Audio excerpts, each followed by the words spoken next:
Hello जी, अस्सलाम वालेकुम। आज मेरे साथ जो शख्सियत मौजूद है, मैं काफ़ी दिन से मैं कह रहा था कि मेरे पास जो गेस्ट आएंगे उनको गैस करो। गैसेस बहुत गलत थे, कुछ लोगों के बहुत सही थे, क्योंकि उनको मैं बहुत पसंद करता हूँ। He is one of my favourite personalities in Pakistan.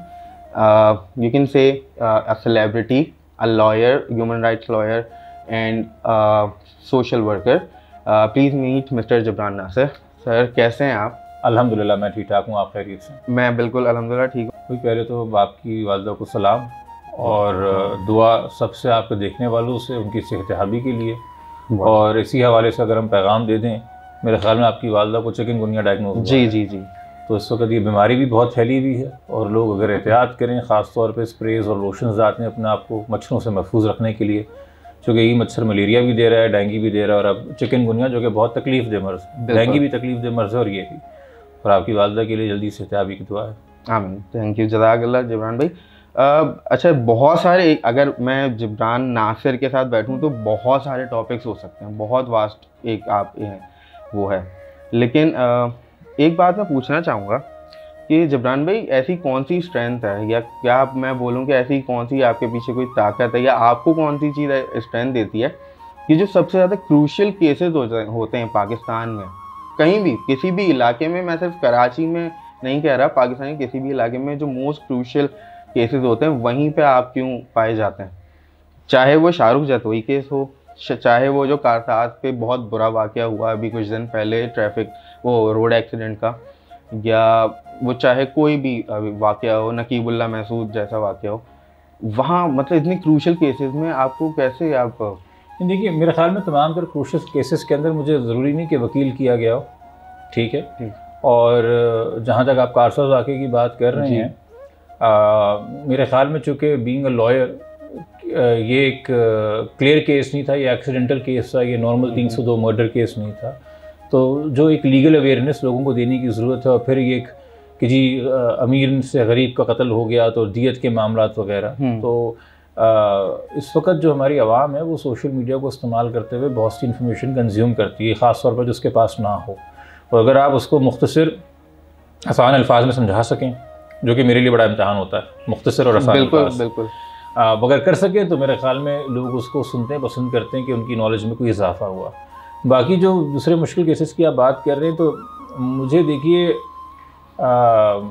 अपना इस्तेमाल या अपनी अफादियत या एक कंस्ट्रक्टिव यूज़ अपनी सलाहियतों का वहाँ नज़र आया जहाँ कोई और नज़र ना आ रहा हो।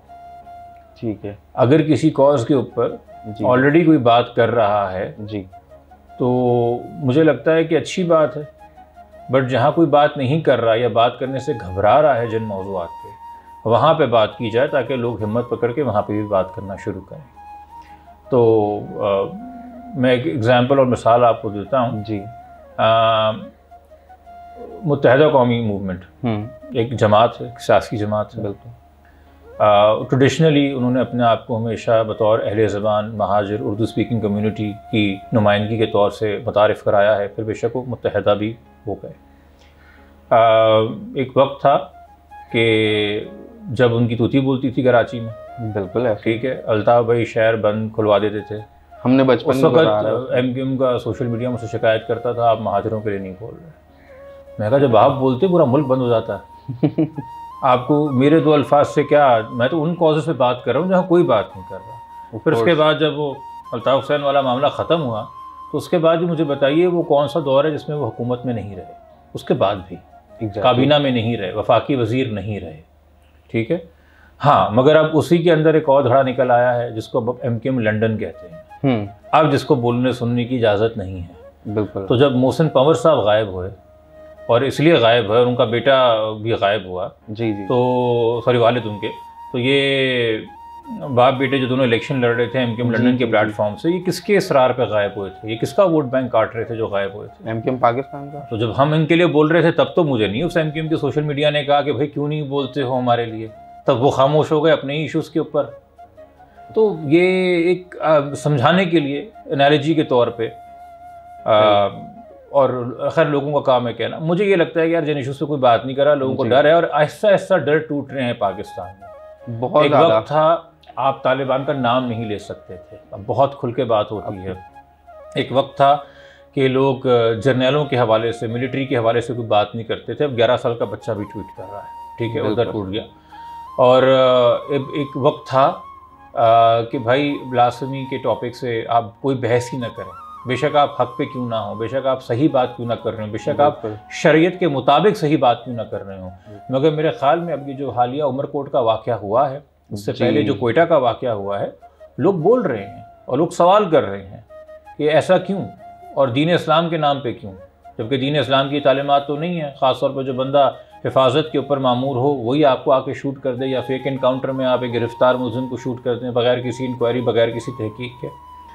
तो ये तो एक अच्छी बात है, चूँकि जितना जितना मेरे जैसे इंसान की ज़रूरत कम पड़ रही है, उतना तो अच्छी बात है कि माशरा आगे जा रहा है और तमाम लोगों में शऊर बेदार हो रहा है और वो बातें कर रहे हैं। ठीक है, ठीक है। जिब्रान भाई, जब अभी आपने कहा कि लोगों में शऊर आ गया है, और हम उसको वाकई शऊर कहें या फिर हम कहें कि मतलब जो एक दूसरे की देखा देखी, जैसे मतलब आप हैं, आपकी एक नॉलेज है, आपने पढ़ा है, आपने एक एक्सपीरियंस गेन करके फिर अब जाके आप डिफरेंट प्लेटफॉर्म से बोलते हैं, इसी तरह और भी लोग हैं वो भी बोलते हैं। अब अगर हम उसी 13-14 साल के बच्चे की मिसाल लें, वो मिलिट्री इंटरवेंशन जो सिविल अफेयर्स में होती है, जिस पे मैंने आपको मैसेज भी किया था, वो जो होती है उसके ऊपर कुछ भी लिख देते हैं वो, और बेधड़क लिख देते हैं। अब मैं उसको शऊर कहूँ या वो कहूँ, हिम्मत तो कह सकते हैं, हिम्मत तो कह सकते हैं, अगर शऊर नहीं भी कह रहे, हिम्मत तो कह सकते हैं कि चलो बात करने की हिम्मत आ गई कि भाई क्या है, बात तो कर सकते हैं ना। आप जब सियासतदान पे कभी भी कुछ भी लिख सकते हैं, आप जजेस पे कभी भी कुछ भी लिख सकते हैं, आप एक ब्यूरोक्रेट पे कभी भी कुछ लिख सकते हैं, तो आर्म फोर्सेस भी तो एग्जीक्यूटिव का हिस्सा है, सरकारी मुलाजिम है, हुकूमत में जॉब कर रहे हैं। किसी ने कुछ गलत लिखा है, डेफेमेशन का केस कीजिए, किसी ने कुछ गलत लिखा है, डैमेजेस का केस कीजिए, किसी ने कुछ लिखा है पैक ऑर्डिनेंस के तहत केस कीजिए, सबूतों के साथ कीजिए, गायब तो ना कर दीजिए। ब्यूरोक्रेट तो नहीं गायब कर रहा, जज तो नहीं गायब कर रहा, सियासतदान तो नहीं उठा के लेके जा रहा, उसकी तो पार्टी के लोग डाले में उठा के आपको नहीं लेके जा रहे ना। पब्लिक स्पेस में है तो पब्लिक की तनकीद महसूस कर रहे हैं। अब हमारी मुल्क की फ़ौज बाकी मुल्कों की फ़ौज से मुख्तलिफ है, क्योंकि सिर्फ बैरक्स में नहीं है, आधे से ज़्यादा बलूचिस्तान पे सड़कों पे खड़ी हुई है, केपी के कई इलाकों में सड़कों पे खड़ी हुई है, कराची में पैरा मिलिट्री रेंजर्स की शक्ल के अंदर सड़कों पे खड़ी हुई है। आपका अगर हर चेक पोस्ट पे उनसे एक हो रहा है इंट्रैक्शन हो रहा है। आप रियल एस्टेट खरीदने जाते हैं तो DHA या बाकी सारे जितने इदारे हैं, यहाँ पे बहुत सारे रिटायर्ड अफसर आपको मिलेंगे, ठीक है। आपके बहुत सारी अब ऑटोनोमस बॉडीज जो गवर्नमेंट की हैं, जो सरकार के या सरकार से सेमी ऑटोनोमस बॉडी मुंसलिक महकमे थे, वहाँ पे रिटायर्ड और सर्विंग लेफ्टिनेंट जनरल्स की तैनाती हो रही है। आप बैंकिंग सेक्टर में देख लीजिए तो वो है, आप एग्रीकल्चर सेक्टर में देख लें वो है, आप फर्टिलाइजर सेक्टर में देख लीजिए वो हैं, आप डेयरी प्रोडक्ट्स के सेक्टर में देख लीजिए वो हैं। बहुत सारे ऐसे सेक्टर्स होंगे जो शायद मुझे पता भी नहीं वो उसमें है, तो बेचारे रिटायर हो गए। नहीं, द पॉइंट इज, चूँकि वो उसमें मैं ये नहीं कह रहा कि वो सेक्टर इसलिए हैं कि वो रिटायर्ड फौजियों के लिए वेलफेयर पैदा कर रहे हैं, बट बात है कि चूँकि वो सेक्टर के अंदर है तो फौज का उन सेक्टर्स में एक इंटरेस्ट है, सही है, बियॉन्ड डिफेंस उसमें इंटरेस्ट है। बैंकिंग रेगुलेशंस अस्करी बैंक को इम्पैक्ट करेंगी, सीमेंट की सब्सिडीज फौजी सीमेंट को इम्पैक्ट करेंगी, डेयरी प्रोडक्ट की पॉलिसीज नूरपुर और ये जो बाकी प्रोडक्ट्स वगैरह बनते हैं इनको इम्पैक्ट करेंगे।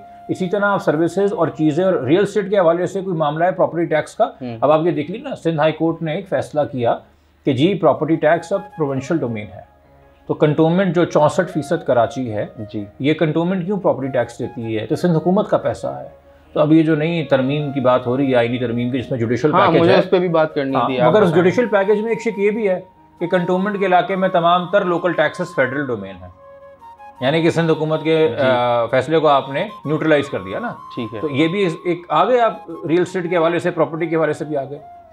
तो जब आपका पब्लिक इंट्रैक्शन बढ़ेगा तो पब्लिक रिएक्शन भी बढ़ेगा, ये कुदरती बात है। मैं उस पर बात करूंगा जो मुझे नज़र आ रहा है, जो गायब है, जो नज़र ही नहीं आ रहा है, मैं उस पर बात ही नहीं कर सकता।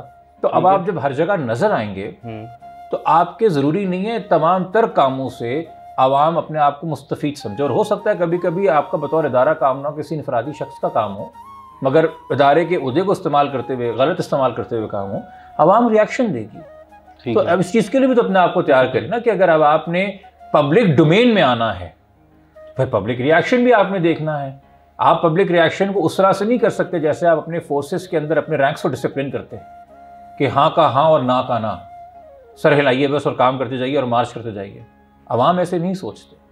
तो इस चीज़ को भी आप जहन के अंदर रखें। आपको चाहिए डिसिप्लिन मिलिट्री वाला, बट काम आप सारे पॉलिटिकल डोमेन वाले भी करना चाहते हैं, उन मामलात में भी आपकी दिलचस्पी है, उसमें भी आपका इंटरेस्ट है, तो ये चीज़ें होती। तो मैं यकीनी तौर पे ये भी ऐसा है, आपकी बात से मैं इत्तेफाक करूँगा कि चूँकि मैं एक पार्टी को फॉलो करता हूँ और उस पार्टी ने कह दिया है कि भाई आज फलाना इंसान जो है पाकिस्तान की सबसे बड़ी मुसीबत है जी, तो सारे 11 साल के बच्चे जो उसके फॉलोअर हैं 12 साल से लेके 90 साल तक 100 साल वो सब कहेंगे हाँ ये बुरा है। और कल को अगर पार्टी ने कह दिया कि नहीं भाई यही तो हमारी निजात है, तो सारे उसकी तारीफों के बुल बांधने शुरू हो जाएंगे। हाँ, तो ये कल्ट है, ठीक है। तो वहाँ तक मैं आपसे कहूँगा कि शायद आप ये कह लें कि एक हिम्मत आ गई है कि पार्टी ने बोला तो हमारे नंबर ज़्यादा तो हम भी बोलेंगे, मगर आप उसको नेसेसरीली उस चीज़ को शऊर नहीं कह सकते। बट आप ये भी नहीं डिनाई कर सकते कि शऊर भी फैला है। लेकिन लोग मस्बत तनकीद भी कर रहे हैं, लोग सुलझी भी बातें भी कर रहे हैं, लोग एविडेंस के साथ भी बात कर रहे हैं, और वो लोग बात कर रहे हैं जो शायद पहले लोग इन चीज़ों पर बात करना नहीं चाहते थे। सिर्फ शोर-ओ-गुल नहीं है, शोर-ओ-गुल के अंदर अकल समझ की बात भी हो रही है। अच्छा, हम अब ये बात कर रहे हैं, एक थोड़ा सा एक मज़ाहिया भी इसमें वो आ जाएगा।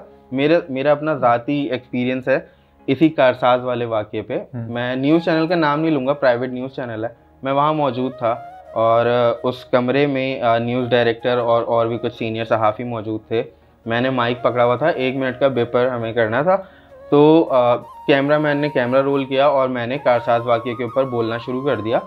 और क्योंकि सोशल मीडिया पे चीज़ें आती रहती हैं, आप आर्टिकल्स पढ़ते रहते हैं, तो कुछ ना कुछ दिमाग में आपके खुद ही क्रिएट हो जाता है। और मैंने क्योंकि जर्नलिज्म सहाफ़त में किया हुआ है, तो थोड़ी बहुत प्रैक्टिस है। जर्नलिज्म सहाफ़त में किया हुआ है? Sorry, bachelors. हाँ, ये मज़ाहिया बात थी सारी बात में कि आपने जर्नलिज्म सहाफ़त में किया हुआ है। Sorry, bachelors. तो अब मैंने जब शुरू किया तो मैंने उसमें जो है मैंने ये ऐड कर दी बात कि उनको राह फरार दे दी गई, पागल करार दे के, और उनको दुबई भेज दिया गया इलाज करवाने के लिए। तो वहीं पे उन्होंने कैमरा रोका और सब एक दूसरे से पूछ रहे हैं हमारे न्यूज़ रूम में चल रहा है ये। उन्होंने कहा नहीं, ये बेटा कहाँ से आपको ये पता चली है न्यूज़, किसने बताया आपको? अब जिब्रान भाई, आप इसको मेरा ओवर कॉन्फिडेंस बोलेंगे, शायद मैं कॉन्फिडेंट था। मैंने माइक क्यों पकड़ा हुआ था, and I was like sorry sir, I can not disclose my source, क्योंकि एक सहाफ़ी अपनी कभी सोर्स वो नहीं करता, लेकिन कोई सोर्स थी नहीं। मैंने सिर्फ हवा में एक बात उड़ा दी थी और वो ऑन एयर नहीं होना था। वो उन्होंने कहा कि क्या मतलब बेटा, अभी ये ऑन एयर नहीं हो रहा, किसने बताया आपको, आप बताएं तो, क्योंकि बहुत ज़्यादा हाइप पे था वो वाक़या। मैंने कहा सर मैं अपनी नहीं कर सकता डिस्क्लोज। यार हमें बताओ तो। मैंने कहा कि मैंने आर्टिकल पढ़ा था, मैंने ऐसे ही बोल दिया, बहुत स्पॉन्टेनियसली सब चल रहा था। और उसके बाद उन्होंने कहा कि नहीं ऐसा कुछ नहीं है और अभी ऐसा कुछ नहीं हुआ, आप इस तरह से मत बोलिएगा, कहीं पे गलत हो जाएगा ये वो। लेकिन वही बात ना कि शऊर नहीं होता। तो वहाँ उस एक बंद कमरे से वो शायद बात बाहर कहीं निकली कि यार वो लड़का आया और उसने ऐसे बोल दिया। और उसके बाद मेरे पास बहुत ज़्यादा कॉल्स भी आने लगी कि तुमने कुछ जो है वो मजाक भी कर रहे थे, और कुछ लोग मुझसे वो भी कर रहे थे कि फाइज बेटा ये क्या किया है तुमने, ये कहाँ से, किसने बोला है तुमको? नहीं ऐसा कुछ नहीं हुआ, वो जेल में है, ऐसा कुछ नहीं है, ऐसा नहीं बोलते। और उसके बाद मैंने देखा अचानक से सोशल मीडिया पे, मैंने लगातार मेरी टाइमलाइन पे मैंने देखा 6-8 आर्टिकल्स ऐसे ही थे कि उस औरत को राह फरार दे दी गई और उसको दुबई भेज दिया गया, कोई कह रहा है अबू धाबी भेज दिया, कोई कह रहा है लंदन भेज दिया। मैंने कहा यार मेरी एक बंद कमरे में एक बात पे, जो कि मैंने बिल्कुल ही मैंने कहा भी कि गैर मुसद्दिका ज़राए के थ्रू, जो एक सहाफ़त में हम लोग कहते हैं, क्योंकि जब हम सोर्स नहीं बता सकते, कोई सोर्स ऐसी होती है तो वो अनऑथराइज्ड हम कह सकते हैं उसको। तो फिर भी उसके बावजूद भी वो इतना लोगों को इम्पैक्ट कर गई वो बात। तो नहीं आप कह सकते हैं मुसद्दिका ज़राए, आप ये कह सकते हैं कि मेरी जो सोर्स है वो सरकारी अफसर है, आप कह सकते हैं मेरी जो सोर्स है वो प्रेजेंट डिपार्टमेंट का है, आप उसका नाम ना लें, आप उसका रैंक ना बनाएं। वेरीफाइड सोर्स का और unverified source are different things, और sources you can disclose, you can bring on record, and who you put off the record are different thing. तो जो लोग बहुत सारी बाज़गश जो हमारे कॉरिडोर्स पावर में होती है, जी मुसद्दिका ज़राए लिखते हैं, पर उनका नाम नहीं लिखते। ये कहते हैं कि जी ये सोर्स में वेरीफाई मेरी कर रही है, ऑब्वियसली वेरीफाइड होगी ना। ये भी देखिए ना, अब आपकी एक गलती से जी जो आपको नहीं करनी चाहिए थी, पता नहीं किस जज्बात में आपने स्पॉन्टेनियसली निकल गया बस। वो अगर खुदा ना खास्ता अगर लाइव जा रहा होता तो कितना बड़ा मसला बन जाता। देखिए इस चीज़ को हमें वाकई को हम देखते हैं और इस चीज़ को जहन में लेके आते हैं। क्या पाकिस्तान की और हमारे माशरे की तमाम बुराई की जड़ जो है वो नताशा अली मोहम्मद साहिबा हैं? बिल्कुल, जो गाड़ी चला रही थी। बिल्कुल।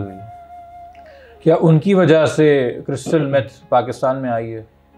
उन्होंने आम किया ड्रग अब्यूज़? वैसे ये भी बड़ा और अजीब सी बात है। हाँ या ना वाला जवाब है। नहीं उन्होंने नहीं किया। ठीक है, अच्छा, क्या उनकी वजह से हमारे यहाँ रूल ऑफ लॉ नहीं है?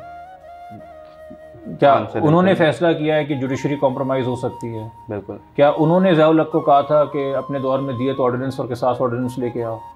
बिल्कुल नहीं। ठीक है, अच्छा, और अभी भी इस मुल्क में अगर धांधली हो गई है इलेक्शन में और एक तरीके से अनडिक्लेयर्ड मिलिट्री रूल है डेमोक्रेसी के नाम पे, ये तमाम जो हम चीज़ें देखते हैं कि भाई चूँकि किसी के ऑर्डर पे चीज़ें हो रही हैं, इंटरनेट बंद हो गया, ये हो गया, फलाना आज़ादी चली गई, मिसिंग पर्सन हो गए, जो भी रेडें पड़ गई, सब उन्होंने नहीं किया ना। मगर मैंने ये भी देखा इस वाक़े में कि इन तमाम तर चीज़ों का गुस्सा इस पर निकाल दिया गया, चूँकि लोगों को एक फेस मिल गया था जो कि एक सिविलियन फेस था, जिसके पास खुद तो कोई डाला नहीं था आपको उठा के अगवा करने का। बिल्कुल। तो हम उसके ऊपर कुछ भी बोल दें तो सारी भड़ासवा निकलने लग गई। तो मुझे ये दो चीज़ों का एहसास हुआ, एक ये मिसडायरेक्टेड एंगर, बट दूसरा साथ में बेतहाशा एंगर। ये बेतहाशा एंगर तो है, ये निकल शायद गलत जगह पे रहा है, मगर ये भी तो पूछो कि ये एंगर क्यों है, और अरबाब इख्तियार अपने आप से पूछें। और कहीं ये अगर मिस डायरेक्शन के बजाय किसी दूसरी डायरेक्शन में चला गया, खुदा ना खासा पाकिस्तान में कोई और सामने हो गया जिसके हम मुतहम्मल नहीं हो सकते, मगर हम प्रेस किए जा रहे हैं और हम दबाए किए जा रहे हैं। ये जो इंसिडेंट है इसके अपने मेरिट्स हैं, इसको अपने तय आप डिस्कस करें। यकीनी तौर पर जब एक ब्रोकन माशरा होगा और आपकी जेब में 4 पैसे होंगे तो आप क्यों नहीं उससे फ़ायदा उठाएंगे अपने लिए? कौन अपने लिए आसानियाँ नहीं ढूंढेगा? ये तो है, हर कोई ढूंढेगा ना। अब इस केस के मेरिट से बस इतनी बात है कि जी स्टेट अपना ये केस परस्यू करे, जिस हद तक फैमिली ने लवाहिकीन ने माफ़ कर दिया, उन सेक्शंस को परस्यू नहीं किया जा सकता, मगर जो नॉन कंपाउंडेबल सेक्शंस हैं उनको परस्यू किया जाए। अब अक्सर लोग कहते हैं कि भाई आप, चूँकि अगेन तफसील से हम चीज़ें नहीं पढ़ते, हमें समरीज आती हैं, हम वैसे ही आजकल रील वाली कौम है, 7-8 सेकंड से ज़्यादा किसी की शक्ल ही बर्दाश्त में नहीं है, स्पैन हमारा बहुत छोटा, बहुत और कम हो गया ना। मैं जब आपकी उम्र में था तो लोग कहते थे यार कि मुझे जबरान अपने वीलॉग्स जो है ना अंडर या जो भी बनाते रहते हो अंडर 10 मिनट्स रखा करो। वो पॉडकास्ट नहीं था, वो सिंगल मोनोलॉग्स होते थे। अब तो लोग कहते हैं भाई 30 सेकंड से ज़्यादा मत बोलो, 1 मिनट के अंदर लेके और सारी बात को। ये शाहरुख जतोई वाले केस के अंदर प्राइमरीली इशू ये था कि एक तो उसके अंदर टेररिज्म के सेक्शन से जो कि नॉन कंपाउंडेबल हैं, जिनकी माफ़ी नहीं होती। ख़ानदान ने जो 302 माफ़ कर दिया था, हमने उसको कभी चैलेंज नहीं किया। हमने ख़ानदान का दियत का हक कभी चैलेंज नहीं किया उस केस के अंदर। उन्होंने वो किसी ज़बरदस्ती में आके वो किया बात, उसको फ़र्क को समझें। नताशा के केस के अंदर कुछ सेक्शंस कंपाउंडेबल हैं, कुछ नॉन कंपाउंडेबल। जैसे कि कंपाउंडेबल हुआ जिनमें माफ़ी हो जाती, कत्ल ख़ता, कत्ल बेसबब। नॉन कंपाउंडेबल हुआ जिसमें माफ़ी नहीं, जैसे कि नशा करना, नशा करते हुए गाड़ी चलाना। ठीक है, जिनके लिए माफ़ी हो सकती है वो ख़ानदान ने माफ़ कर दिया, हमारी ख़ानदान से कोई शिकायत नहीं है, हम क्या कर सकते हैं, वो उस कौम का हिस्सा है, माशरे का हिस्सा है, सारी कौम की माशरे की मजबूरियाँ उनकी मजबूरियाँ भी हैं। इसी तरीके से शाहरुख जतोई केस में उसको टेररिज्म में भी सज़ा हुई डेथ की, और मर्डर के लिए भी हुई 302 के लिए। मर्डर जो है वो काबिल माफ़ी है, ख़ानदान ने सज़ा होने के बाद माफ़ कर दिया, हमने उसे कभी चैलेंज नहीं किया। बात रहेगी टेररिज्म के ऑफेंस की। ठीक है, सिंध हाई कोर्ट ने टेररिज्म के ऊपर जब जरा हो रही थी अपील में कि ये टेररिज्म है कि नहीं, सिंध हाई कोर्ट ने इस बात का जवाब नहीं दिया कि ये मेरिट्स के ऊपर टेररिज्म है कि नहीं। सिंध हाई कोर्ट ने कहा कि भाई एक तो ये टेररिज्म नहीं है, मगर साथ ही साथ अगर ये टेररिज्म नहीं है तो इसका टेररिज्म कोर्ट में ट्रायल ही नहीं होना चाहिए था। तो जो पूरा ट्रायल हुआ और जो पूरी सज़ा मिली शाहरुख को वो इलीगल है। और शुरू से असरे 9 से ट्रायल करो, सारे गवाहों को दोबारा बुलाओ और एक आम सेशन अदालत में ट्रायल करो। यानी कि जो सारे उस वक्त गवाह 2011 में थे उनको 2016 में 17 में वापस लेके आओ। ठीक है, और रिकॉर्ड क्या कहता कि शाहरुख की कोई कन्विक्शन नहीं है। ठीक है, गवाह उसके सामने कोई आने नहीं वाला। हमने सिर्फ सुप्रीम कोर्ट जाके ये बात रेज की कि सर शाहरुख का ट्रायल टेररिज्म की अदालत में एक सुओ मोटो के बाद चीफ जस्टिस साहब के हुक्म पे हुआ था, क्योंकि शाहरुख जतोई पहले दुबई भाग गए थे बिलावल हाउस का एक प्रोटोकॉल ऑफिसर इस्तेमाल करते हुए। उस वक्त सुओ मोटो हुआ था, आप शायद अब बहुत छोटे थे तो आपको माजी में जाके रिसर्च करना पड़ेगा। 2011 में अंदाजा है। ठीक है, मैं न्यूज़ बहुत बचपन से ही फॉलो कर रहा हूँ। तो चौधरी इफ्तिखार साहब ने जब उनको समन किया था, दुबई से बुलवा लिया था, तो चौधरी इफ्तिखार साहब ने एडमिनिस्ट्रेटिव डायरेक्शंस दिए थे कि ये ट्रायल जो है इनका जी ये टेररिज्म की अदालत में होगा। जिन डायरेक्शंस को कभी भी चैलेंज नहीं किया गया, यानी कि वो फाइनलिटी हो गए। तो अगर सुप्रीम कोर्ट ने तय किया था कि ये ट्रायल टेररिज्म अदालत में होगा, तो क्या सिंध हाई कोर्ट बाद में कह सकती है कि ट्रायल टेररिज्म अदालत में नहीं होना चाहिए था? नहीं, वो तो सबऑर्डिनेट कोर्ट ने कह दिया। हमने सिर्फ इतनी चीज रेज की थी पिटिशन में सुप्रीम कोर्ट के साथ जी, शाहरुख केस में, जो कहते हैं ना आप थर्ड पार्टी बन के गए थे। जी जी जी। और जब हमने वो चीज़ रेज की तो उस पर भी सुप्रीम कोर्ट ने हमें केस में पार्टी नहीं बनाया। सुप्रीम कोर्ट ने उस इंफॉर्मेशन के साथ बेस पे कि सिंध हुकूमत ने तो ये हरकत की है, तो सिंध हाई कोर्ट ने उन्होंने सुओ मोटो लिया एक और उन्होंने सुओ मोटो के अंदर सिंध हाई कोर्ट को कहा कि आपके पास इख्तियार नहीं है हमारे भी किसी ऑर्डर के ऊपर बाद में कहने का कि ये यूँ होना चाहिए था कि नहीं होना चाहिए था, और इसलिए ट्रायल उसका बिल्कुल सही हुआ है। सही। आप सिर्फ मेरिट्स पे सुनिए कि दहशतगर्दी है कि नहीं, इस टेक्निकल ग्राउंड पे मत सुनिए कि ट्रायल सही हुआ था कि नहीं हुआ था, ठीक है? सिर्फ मेरिट के ऊपर आके सुनिए। फिर वो अपील दोबारा सिंध हाई कोर्ट गई, उसमें उन्होंने कहा कि भाई दहशतगर्दी है। फिर बाय द टाइम वो सुप्रीम कोर्ट गई, उस वक्त तक सुप्रीम कोर्ट एक 2020 में गुलाम हुसैन केस में एक फैसला दे चुकी थी कि किसी भी वाक़े को तय करने के लिए कि वो दहशतगर्दी है कि नहीं जी, ये देखना ज़रूरी नहीं है कि उस वाक़े के नताइज क्या हैं। सही है, ठीक है। ये देखना ज़रूरी है कि वो वाक़या किस नीयत से किया गया था। अब अगर आपकी मेरी आपसी रंजिश है और वो इसलिए चूँकि आपने मेरे 50 लाख रुपए मारे हुए हैं, मुझे आप पे गुस्सा है, बट अगर मैं एक बहुत ही एंग्री किस्म का इंसान हूँ, जलाल वाला इंसान हूँ, हो सकता है मैं आपको 20 शर्त पे आऊँ और आप पे पेट्रोल फेंक के आपको आग लगा दूँ। अब जितने लोग खड़े होंगे आसपास जी, वो बिल्कुल खौफजदा हो जाएंगे। जो लोग मीडिया में उसको पढ़ेंगे और कोई सोशल मीडिया पे वीडियो देख लेगा वो भी घर में बड़ा डर जाएगा।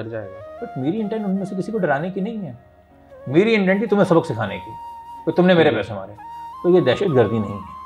हाँ, अगर लेकिन लोगों में तो दहशत फैल रही है। अगर मैं ये साबित हो कि मैं ये नियत करके निकलूं जी कि मैंने इसको जलाना है ताकि इसके बाद मैं तमाम पूरे मोहल्ले को डरा सकूं और कोई मेरे सामने आंख ना उठाए और मैं जिसको बोलूं जो करना है वैसे ही वो करे और मेरी दहशत बन जाए, और ये मेरी नियत थी, सिर्फ तुम पे गुस्सा नियत नहीं थी, तो वो दहशत करती है। अब वो साबित करने के लिए नियत आप फिर सर्कमस्टेंशियल एविडेंस को देखेंगे, मोटिव के भी एविडेंस होते हैं, how you went about, what was the issue behind, anything else they can find out, जिससे साबित कर सके कि आपके पूरे माशरे को डराने के थे। अब फर्क ये पैदा होता है कि यार ये तो फिर 3 कैटेगरीज हो गई। एक कैटेगरी वो जहाँ मेरा आपका पैसों का मसला था, मैंने आपको सिंपली छुरा मार के मार दिया तन्हाई में, नॉर्मल मर्डर, मुझे आग लगा दी, अभी छुरा मार दिया ना, नॉर्मल मर्डर। ठीक, एक नॉर्मल मर्डर है, मेरा आपके पैसे का मसला था, नॉर्मल मर्डर हो गया। जैसे इतने को खौफ नहीं फैलता, ऐसे मर्डर रोज होते हैं, ये कैटेगरी 1 हो गई। हाँ, हम इम्यून हो चुके हैं, ठीक है, ये कैटेगरी 1 हो गई। ठीक है, दूसरी कैटेगरी वो है जहाँ मैंने आपको पब्लिक प्लेस में बहुत ही हौलनाक, अल्लाह माफ करे, ठीक है, ये कैटेगरी 2 हो गई। ठीक है, जिसमें लोग भी देख के डर गए। फिर एक तीसरी कैटेगरी है जहाँ मेरा पर्पज ही आपको मारने का, माशरे में दहशत फैलाना था, जो कि टेररिज्म है। उसमें मेरा आपसे कोई लेना देना हो कि ना हो, लेना देना हो कि ना हो, बट ये साबित हो गया कि मैंने माशरे को भी डराना था। ठीक है, ठीक है, तो ये थर्ड कैटेगरी हो गई। First category is personal animosity and a regular murder, ठीक है, जो कि नॉर्मल होता है, जो कि इतनी पब्लिक प्लेस में ना हो। दूसरी category is personal animosity but a brutal murder, ठीक है, horrifying murder. Third is intent to create terror. ठीक है, अब जो पहला है ना, ये 302 है, जो काबिल माफी है, रेगुलर मर्डर। ठीक है, जो तीसरा है वो टेररिज्म है, जो काबिल माफी नहीं है। अब जो बीच वाला है कि पर्सनल एनिमोसिटी थी मगर बहुत ही ब्रूटल तरीके से मर्डर किया, इसके लिए भी कानून में एक शिक है जिसका इस्तेमाल ही नहीं होता, वो 311 है, वो है फसाद फिल अर्ज। क्या है वो? उसमें कहा जाता है कि जब आपने जुर्म इतने हौलनाक तरीके से किया हो कि फसाद फैल सके माशरे में, तो उसके अंदर आप फसाद फिल अर्ज लगाते हैं, उसमें माफ़ी की गुंजाइश नहीं होती। तो ये 311 वो सेक्शन है जो कि अनफॉर्चुनेटली कानून में लगता ही नहीं है। अब जो नई डेफिनेशन कानून की है, हम जितना भी ब्रूटल मर्डर हो, हम सिर्फ 302 लगाते हैं, जब तक ये साबित ना हो जाए कि मारने वाले की नीयत दहशत फैलाना थी। तो 311 लगाने से उस पर क्या फर्क पड़ 311 आप क्यों देखें, आप किन केसेस के बारे में कहते हैं कि माफ़ नहीं करना चाहिए? जिन केसेस में आवाम इंटरेस्टेड होती है, ऑफ कोर्स, आई गेस, वरना तो रोज माफ हो रहे हैं मर्डर्स जेलों के अंदर, कोर्टों के अंदर। ठीक है, तो आवाम के इनमें इंटरेस्टेड होती है, जो पब्लिक प्लेस में होते हैं या जो इस नौहियत के होते हैं कि पब्लिक का इंटरेस्ट डेवलप हो जाए। ठीक है, एक बंद कमरे के अंदर नूर मुकद्दम का सर काटा था जाहिर जाफर ने, बंद कमरे में ना, मैंने और आपने तो नहीं देखा था बंद कमरे में क्या हुआ, मगर सुन के हमारे रोंगटे खड़े हो गए। The brutality of the details was such. ठीक है, तो वो 311 का मुकदमा था, उसमें 311 नहीं लगाई गई, 302 लगाई गई। वो तो फैमिली का क्रेडिट है कि फैमिली ने माफ नहीं किया, नूर के वालिद ने माफ नहीं किया, तो वो ट्रायल चला, वरना स्टेट को 311 लगाना चाहिए था। वो नहीं लगाते, वो 302 लगा के फैमिली को वनरेबल कर देते हैं कि उस फैमिली पे प्रेशर डाला जा सके कि उसे माफ़ी ले लो उससे, क्योंकि माफ़ दिल से कोई नहीं करना चाहता। ऑफ कोर्स जो माफ़ करता है प्रेशर में करता है, प्रेशर में करेगा, ठीक है, दिल से नहीं करते हम माफ़। अनफॉर्चुनेटली जो भी है, फॉर्चुनेटली अनफॉर्चुनेटली जो भी माशरे के हकायक हैं, तो इसलिए ये एक सेक्शन है जिसका इतलाक नहीं होता, जिससे जो बार बार कहती है ना अवाम के, अरे भाई फैमिली ने माफ़ कर दिया, रियासत कुछ करे। बिल्कुल, तो 311 लगा दो, फैमिली की माफ़ी का स्कोप ही ख़त्म कर दो। तो अच्छा ठीक है, यहाँ तक तो मैं समझ गया और मेरे ख्याल है कि ऑडियंस भी इतना एजुकेट हो गई होगी आपकी इस बात से। लेकिन एक जगह मैंने 302 लगाई एक बंदे पे, तो उसका जो कन्विक्शन होगी, मुझे उसकी जो सेंटेंस होगा वो सज़ाए मौत हो सकती है, उम्र कैद सज़ा हो सकती है। 311 उसमें ऐड कर देने से उसमें क्या वो हो जाएगा? 311 के अंदर आपको सज़ाए मौत नहीं होती, बट आपको सज़ा होती है। 302 जब माफ़ हो जाता है तो आपको 0 सज़ा मिलती है। ठीक है, ठीक वो है, उसमें तो मतलब आपको कम से कम वहाँ पे बंदा 14 साल जेल तो रहेगा 311 के अंदर। ठीक है, मतलब यहाँ पे आपके पास गुंजाइश ही नहीं है, चाहे कोई माफ़ कर दिया तो ख़त्म हो गया, 0 हो गया। ठीक है। अच्छा जिब्रान भाई, आपने 2018 में इलेक्शन में आपने कंटेस्ट किया और आपकी जो कैंपेनिंग थी वो मैं देखता था, बहुत ज़बरदस्त थी।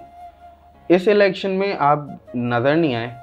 इलेक्शन तो लड़ा मैंने, मगर मैंने कैंपेन उस तरह से नहीं की, लेकिन उसकी बुनियादी वजह थी यार कि मुझ जैसे इंसान को शर्म आ रही थी धड़ल्ले से कैंपेन करने में। जब मेरे हल्के से पिछले 2 इलेक्शन में जीतने वाली पार्टी जिसका नाम पीटीआई है, उसको घर से निकलने की इजाज़त नहीं थी।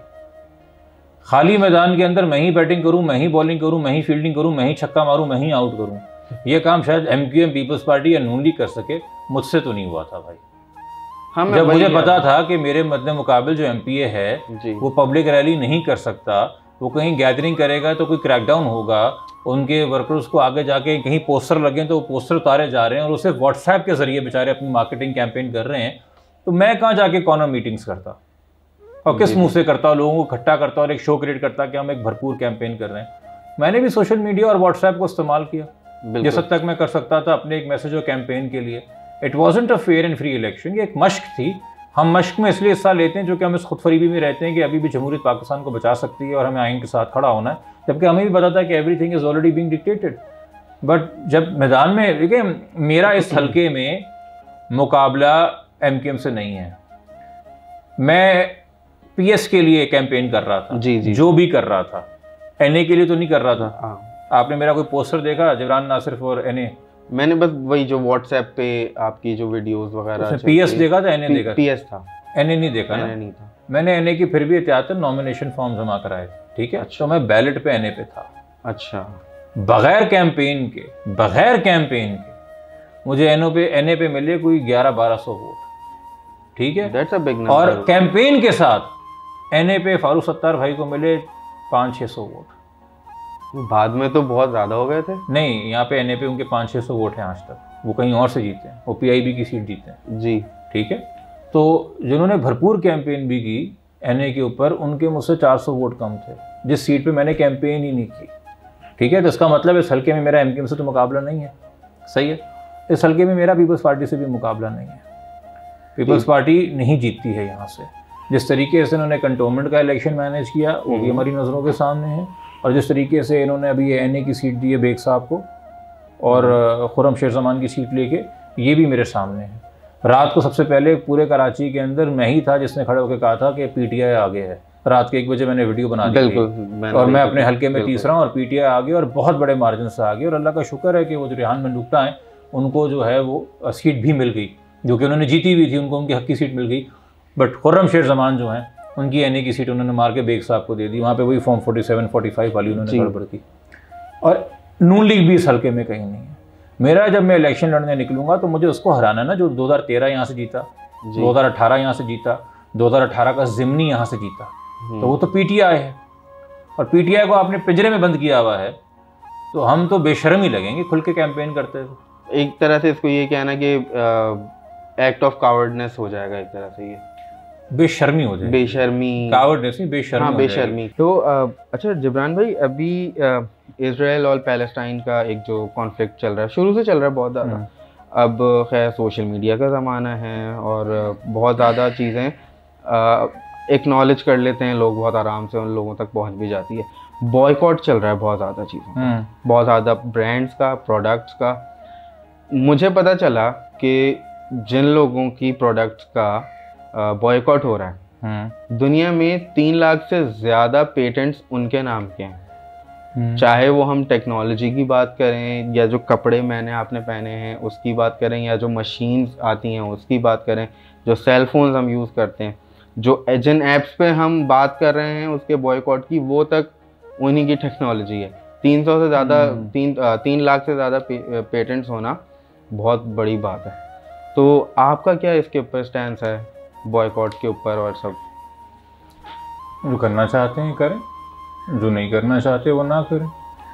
मैं देखिए लोगों के ऊपर फैसले इन्फोर्स तो नहीं करता, ठीक है, ये अपनी पर्सनल मोरालिटी की बात है कि क्या आपको इस बात का एहसास है कि अगर दुनिया में कहीं भी इंसानी जान की कीमत नहीं है तो इसका आखिर में नतीजा ये निकलेगा कि दुनिया में हर जगह इंसानी जान की कीमत कम हो जाएगी। अगर इस वक्त दौर जदीद में जब सब कुछ लाइव ट्रांसमिट और ट्रांसकास्ट होता है, आप बैठ के टेलीविज़न पे लाइव बॉम्बिंग देख रहे हैं, लाइव कारपेट बॉम्बिंग देख रहे हैं, फोस्फोरस बॉम्बिंग देख रहे हैं, नस्ल कशी किसी भी हवाले से बात कर रहे हैं।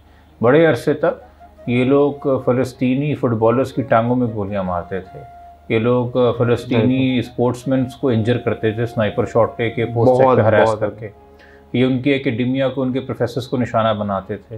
ये एक तरीके से जो भी रिप्रेजेंटेशन थोड़ी बहुत ग्लोबल स्टेज पे हो सकती है फ़लस्तीन की, उसको रोकते थे, जिसको हम कल्चरल जेनोसाइड कह सकते हैं। अब तो आप हर लिहाज से किसी भी हवाले से बात कर लें, आप आज अगर इज़राइल को कहते हैं कि वो सीज़ फायर कर ले और चला जाए वापस, तो वापस आके कहाँ रहना है उन फ़लस्तीनियों ने? गाज़ा में बचा क्या है? कुछ भी नहीं बचा। कोई बिल्डिंग, कोई अस्पताल, कोई स्कूल, कोई मस्जिद, कोई दरसगाह, किसी भी किस्म की, किसी भी नौयत की, कुछ नहीं बचा। तो आपने तो वजूद ही ख़त्म कर दिया ना। अब जब इतना ने वजूद ख़त्म कर दिया तो वो इससे पहले बहुत कुछ अब कंस्ट्रक्ट भी करना शुरू कर देंगे, ठीक। मगर हमें इस बात का एहसास जो है ना होना चाहिए कि हम उन का बाइकआउट क्यों नहीं करते जिन्होंने हमें इतना महकूम रखा हुआ है। हम उनका बाइकआउट क्यों नहीं करते जिनकी पॉलिसियों की वजह से हमारा मुल्क तरक्की नहीं कर सका। हम उनका बाइकआउट क्यों नहीं कर सकते कि दुनिया में आलम इस्लाम को इकट्ठे करने वाला मुल्क जो 1970 में इतनी सलाहियत रखता था ग्लोबल इकॉनमी, तब भी हम अमेरिका की गोद में बैठे थे और उसको उससे हमने बाहर छलांग मारी थी तो अमेरिका नाराज़ हो गया था। तो हम क्यों एक न्यूक्लियर बम को लेके बैठे हुए, उसी को चूम रहे हैं, उसी को गले लगा के बैठे हुए हैं कि भाई ये है बस हमारी निजात, ये हमें बचाएगा हर बला से। ना तालीम के मुकाबले हवाले से, ना टेक्नोलॉजी के हवाले से, ना स्किल्ड लेबर के हवाले से, ना आईटी एक्सपोर्ट के हवाले से, ना इकोनॉमी के हवाले से। क्या नहीं है हमारे पास? पोर्ट्स हैं, राहदारी का हम पहले भी कमाते थे, आज तक कमा रहे हैं, और राहदारी के अलावा कुछ नहीं कमा रहे। मगर राहदारी के लिए भी एक सिक्योरिटी चाहिए, तो हमने कहा कि पहले इनसिक्योर कर लो ताकि राहदारी के को सिक्योरिटी देने के भी पैसे ज़्यादा मिल जाएं। हम तो बस ये चौकीदारी का ही काम करते हैं ना दुनिया के लिए। बिल्कुल ठीक है, बिल्कुल। तो दुनिया का 5वां सबसे पॉपुलस मुल्क है। किधर है हमारी ह्यूमन रिसोर्स दुनिया के अंदर स्किल्ड लेबर के हवाले से? कहीं कहीं नजर नहीं आता। अगर इंडिया टॉप 2 में आता है मोस्ट पॉपुलस कंट्रीज में, तो उनकी रिप्रेजेंटेशन भी दुनिया में नजर आती है। हम 5th मोस्ट टाइम कहाँ रिप्रेजेंट कर रहे हैं? तो मुझे बताइए ना, जो 90 तक भारत जिसके अच्छे ताल्लुकात अमेरिका से नहीं थे, स्ट्रगलिंग डूबी हुई इकोनॉमी उसकी चल रही थी, हर किस्म का क्राइसिस था। 90 की हर एक फिल्म उठा के देख लो, बॉलीवुड के अंदर एक करप्ट एमएलए के अलावा और कोई थीम ही नजर नहीं आती थी आपको। जो भी विलन होता था वो कोई सियासतदान ही होता था ना। अब आप देख लीजिए, वहाँ दूसरे इश्यूज हैं, दूसरे मसाइल हैं, बट उन्होंने किसी का बाइकआउट करने के लिए मेक इन इंडिया नहीं किया, उन्होंने इंडियन इकोनॉमी को स्ट्रॉन्ग करने के लिए मेक इन इंडिया किया। वो तो आप सिर्फ बाइकआउट तो ना करें ना। बाइकआउट की वजह से क्या हो रहा है? ये नहीं हो रहा कि सिर्फ लोकल ब्रांड्स जो हैं वो चल पड़ी हैं, ये भी हो रहा है कि फॉरेन ब्रांड्स अब कपड़े बदल के अपने आप को बेच रही हैं, ये बदल के अपने आप को बेच रही हैं। बिल्कुल, और उनका काम चल रहा है क्योंकि हम उसमें नीड में है। तो हमें तो मेरे ख्याल में ऐसी क़यादत का बाइकआउट करना चाहिए, ऐसी पॉलिसी का बाइकआउट करना चाहिए, ऐसे अरबाब इख्तियार का बाइकआउट करना चाहिए जिनकी वजह से हम इस हाल के अंदर हैं कि हमारी वर्ल्ड स्टेज के ऊपर कोई से ही नहीं। हम इतनी हिम्मत नहीं रखते कि हम खुद इंटरनेशनल कोर्ट ऑफ जस्टिस चले जाएं, वो काम भी साउथ अफ्रीका की हम राह तक रहे कि वो कुछ कर सकें। नारे मारने के अलावा कुछ भी नहीं रहा ना, हम एक्सपोज हो गए हैं। बिल्कुल, हम बिल्कुल एक तरीके से बरहना हो गए ग्लोबल स्टेज के ऊपर कि हम सिर्फ जिन चीज़ों के दावेदार हैं हम उनसे कर कुछ नहीं सकते। बस एक न्यूक्लियर बम की वजह से हमारी रेलेवेंस है, और अगर हमें कोई रेलेवेंस नहीं देता तो हम कहते हैं कि हम खुद फाड़ के फट जाएंगे, तो पूरी दुनिया सफ़र करेगी। तो we are holding a gun to our own head. ये अटेंशन लेने का आखिरी तरीका रह जाता है पाकिस्तान के पास हर बार, कि हम इम्प्लोड कर जाएंगे अंदर से, हमें आके बचा लो, हमें पैसे दे दो, IMF इधर आ जाओ, अमेरिका इधर आ जाओ। ये इससे मुझे वही याद आई है, मरहूम उमर शरीफ साहब की एक बार मैंने बात सुनी थी कि हमारे पास न्यूक्लियर बॉम्ब है लेकिन हमसे कोई डरता नहीं है, हम रख के बैठे हुए हैं लेकिन हमसे कोई डर भी नहीं रहा है, क्यों रखा हुआ है हमने? हम इस वक्त है ही नहीं कहीं, अमेरिका के रेडार पे हम कहीं नहीं हैं, उसके एजेंडा पे हम कहीं नहीं हैं। और अभी भी पाकिस्तान की जो हम मसाइल का हल ढूंढ रहे हैं ना, जिन लोगों में ढूंढ रहे हैं, उनसे कोई हतमी हल सोल्यूशन निकलेगा नहीं, ठीक है? क्योंकि पाकिस्तान के अंदर स्ट्रक्चरल फ्लॉज हैं। जब तक वो स्ट्रक्चरल फ्लॉज ठीक नहीं होंगे, हम इसी सर्कल और चक्कर में, marriage of inconvenience, one civilian and one journal, one civilian and one journal, कभी कभी 2 सिविलियन एंड 1 जर्नल। ऐसे बाजवा साहब ने इमरान खान को भी इंटरटेन किया, फिर PTM को भी इंटरटेन किया। ये तमाशा चलता रहेगा। हम अपने इदारे कभी भी, और हम फिक्सेट करते रहेंगे कि भाई ये चीफ जस्टिस नहीं, वो चीफ जस्टिस, वो चीफ जस्टिस नहीं, ये चीफ जस्टिस। 24 करोड़ आवाम जो है वो ये डिसाइड, ये 4 लोग डिसाइड करेंगे। ये जमहूरी इदारे डिसाइड करते हैं ना, इदारा तो है ही नहीं, शख्सियात ही हैं। अच्छा जिब्रान भाई, जब हम किसी शादी में जाते हैं कहीं, तो वहाँ पे एक टेबल होती है जहाँ पे कुछ बुजुर्ग बैठे होते हैं या ओल्ड एज, थोड़े से मिडिल एज अंकल होते हैं, और वहाँ पे सियासत की बातें हो रही होती हैं। तो मैं अक्सर वहीं पे जाके बैठ जाता हूँ, कभी थोड़ा बहुत हंसी मजाक कर लेता हूँ या फिर मैं कोई अफवाह छोड़ के आ जाता हूँ। लेकिन वहाँ पे हमेशा एक बात मैंने हर जगह उस टेबल पे एक अंकल को करते हुए देखा है कि ये सब फौज का किया जा रहा है, ये सब इस्टेब्लिशमेंट कर रही है। तो जब उनसे ये पूछा जाता है कि अंकल ये इस्टेब्लिशमेंट होती क्या है, कहते हैं फौज है। तो क्या इस्टेब्लिशमेंट हम कहें कि सिर्फ फौज ही है? क्योंकि चले मुझे तो पता है, हम आप किसी तरह से एजुकेट कर सकते हैं इस बारे में कि इस्टेब्लिशमेंट एक एज अ होल उसमें कौन कौन इंक्लूडेड होता है? इस्टेब्लिशमेंट स्टेटस को है, ठीक है? स्टेटस को ये कि जो पावर डायनामिक्स पाकिस्तान के, इसको प्रिजर्व किया जाए। इन पावर डायनामिक्स में सबसे ज़्यादा जो ऑर्गेनाइज फोर्स टॉप पे आती है वो मिलिट्री है। उसके बाद जो ऑर्गेनाइज फोर्स टॉप पे आती है वो आपका लैंड होल्डिंग कंसर्न और माफिया है, जिसमें आपकी रियल स्टेट भी हैं, जिसमें आपके वडेरे भी हैं, ठीक है? और थर्ड जो इसमें आते हैं ऑर्गेनाइज, वो आपकी क्लर्जी है, ठीक है? आपके क्लरिक्स जो हैं, ये कांस्टेंट है। हो सकता है कोई हाजिर सर्विस हो, कोई रिटायर्ड हो, बट ये पावर डायनामिक्स कांस्टेंट है। एग्जैक्टली। और यही 3 पावर डायनामिक्स मिलके जो है मुल्क चलाते हैं, ये एस्टैब्लिशमेंट मुल्क उतारते हैं, मुल्क बिगाड़ते हैं। इसमें ज़रूरी नहीं है कि एक फर्द वाहिद जो ऊपर इस वक्त सिटिंग हाजिर सर्विस चीफ बैठा हुआ है, आप उसको एस्टैब्लिशमेंट कह रहे हैं।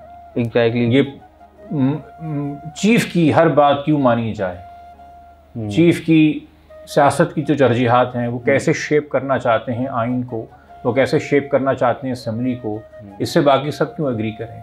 क्योंकि वो स्टेटस को प्रिजर्व करता है, ठीक है? वो होल्ड ऑन पावर प्रिजर्व करता है, और वो होल्ड ऑन पावर है। और मेरे ख्याल में यार अब खुल के तस्लीम भी करना चाहिए उनको। क्यों बार बार आके डिनाई करते हैं कि हमारा सियासत से कोई ताल्लुक़ नहीं, या कोई एक सियासी पार्टी जो है वो हमें बेहतर नहीं लगती दूसरी के मुकाबले में। यहाँ तक तो मैं एग्री करता हूँ, उनको सारी पार्टियाँ ही बुरी लगती हैं, उनको कोई एक सियासी पार्टी अच्छी नहीं लगती। तो अपनी ये एग्री मैं उनकी बात से हमेशा करते हैं। वो कहते हैं ना कि हमें कोई अच्छा नहीं लगता, कोई बुरा नहीं करता, उनको बराबर से सब बुरी लगती है। तो यहाँ मैं उस बात से एग्री करता हूँ, ठीक है? जिसको साथ बैठाया, जिसको नहीं बैठाया, ये उसको बर्दाश्त करते हैं, ठीक है? वक्ती तौर पे बर्दाश्त कर रहे हैं, दैट इज़ इट। पसंद उनको कोई भी नहीं है। अच्छा, थोड़े सा पर्सनल लाइफ पे बात करूँगा आपकी। अभी मैं बैठा हुआ, जब मैं सब सेटअप कर रहा था तो मुझे एक कुत्ते के भौंकने की आवाज़ आ रही थी। आपको कुत्तों का भी शौक है जिब्रान भाई? मुझे सर हर जानदार से प्यार है। ये तो एक बहुत ही एक वो नहीं, हर जानदार से प्यार है। अब मुझे कोई भी जानदार तकलीफ में नजर आएगा, मुझे तकलीफ होगी। नहीं, ऐसा तो मेरे साथ कोई वो ताल्लुक नहीं है उससे। बट मेरे ज़ाती पर्सनल घर के अंदर डॉग कोई पेट नहीं है। गली के जो स्ट्रेस डॉग्स हैं उनका हम ख्याल रखते हैं। पड़ोस के अंदर हमारे 1-2 लोगों के पास घर के अंदर भी डॉग्स हैं, बट जो गली के बाहर हैं उनका हम ख्याल रखते हैं, क्योंकि वो भी हमारे माशरे का, गली मोहल्ले का, नेबरहुड का हिस्सा है। उनकी नस्लें मेरे इस घर में आने से पहले से यहाँ पे, उनका ज़्यादा हक है इस गली के ऊपर। अच्छा, एनिमल क्रुएल्टी जो होती है हमारे, उसके ऊपर कुछ आप, क्योंकि एक इन्फ्लुएंशियल आप पर्सन है, हो सकता है लोग आपकी बात से थोड़ा सा इन्फ्लुएंस हो जाएं, क्योंकि मैंने देखा, मुझे बहुत बुरा लगता है कि गली में एक कुत्ता है वो भौंक रहा है, आपको कुछ नहीं कह रहा, ठीक है आपको नहीं काट रहा भाई, क्योंकि आप उसके बाद जब जाके खड़े होंगे वो आपको नहीं काटेगा, कुछ नहीं, इट्स हार्मलेस। उसको पत्थर मार देता है, कुछ भी कर वो उन्हीं देता पे भौंक रहा होता है जिसको पता होता है कि उसे पत्थर मारेंगे। इनकी मेमोरी बड़ी तेज़ होती है, ये बेवकूफ़ नहीं होते जो बेज़बान जानवर जिनको हम कहते हैं ना। और बेज़बान नहीं, ज़बान तो उनकी है, उनकी लैंग्वेज नहीं समझ रहे। वो भौंक के आपको बता ही रहा है कि कौन दोस्त है और कौन नहीं है। वो भौंक के बताता है कि उसको किसको देख के खुशी हुई, वो किसको देख के दुम हिला रहा है, किसके पास भाग के आ रहा है, किसके पास आके पैरों में लेटने लग गया है, ठीक है। और यही कि वो किसको देख के हल्का हल्का पीछे भी हट रहा है और हल्का हल्का आगे बढ़ के भौंक भी रहा है, क्योंकि उसे खतरा महसूस हो रहा है और उसकी दुम उस वक्त क्या इशारा कर रही है। तो ये जानवरों की अगर आप बॉडी लैंग्वेज पढ़ना चाहें कोई मुश्किल नहीं है, गूगल सर्च करेंगे, वो एक पेज पे आपको बता देंगे चार्ट के उस वक्त जब कुत्ता कैसे हट कर रहा है तो उसका क्या मतलब है। अब हमारे यहाँ कुछ जो है वो वाकयात फैल जाते हैं ना, अर्बन लेजेंड्स होते हैं कि वो पागल कुत्ते के काटने से इतने लोग मर गए। तो आपका जिसने कभी कुत्ते से ऐसे इंटरेक्शन नहीं किया, मैं भी जब बच्चा था और मैंने सुना पता, चूँकि मेरे ताया जो हैं बचपन के अंदर ही, and my father I think was just infant, तो उस वक्त जो मेरे ताया थे 6-7 साल के, उनको यहाँ पे एक कुत्ते ने काट दिया था, रेबीज़ वाले ने। खानेवाल शहर की शायद ये बात है।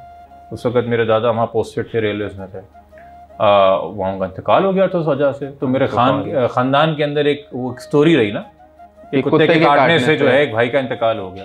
तो when I was a child I was very scared of dogs, extremely scared of dogs. और फिर खुद ही मेरा डर निकला। ये नहीं था कि हम कुत्तों को देख के पत्थर मारते थे, मगर एक डर होता था कि यार ये बेशक वो कितना ही डोसाइल डॉग क्यों ना हो। तो फिर उम्र के साथ निकल आया। तो इसमें कुछ लोगों के पर्सनल एक्सपीरियंसेस भी होते हैं, कुछ लोग अपनी फ्रस्ट्रेशन दूसरे पे निकालते हैं। आप जिस तरह का टॉर्चर देखते हैं फेसबुक पे बिल्लियों और कुत्तों के साथ, बहुत, क्योंकि उनको ये वो लोग हैं जिनको ये खौफ है कि अगर मैं किसी इंसान के साथ करूँगा तो वो किसी भी शिकायत लगा देगा। ये वो सैडिस्ट लोग हैं, वो सैडिस्टिक लोग हैं जिनको तकलीफ़ देने में मज़ा आता है, बस इनके काबू में कोई इंसान का बच्चा नहीं है, इसलिए कुत्ते का बच्चा और बिल्ली का बच्चा पकड़ के उसको अजियत देते हैं।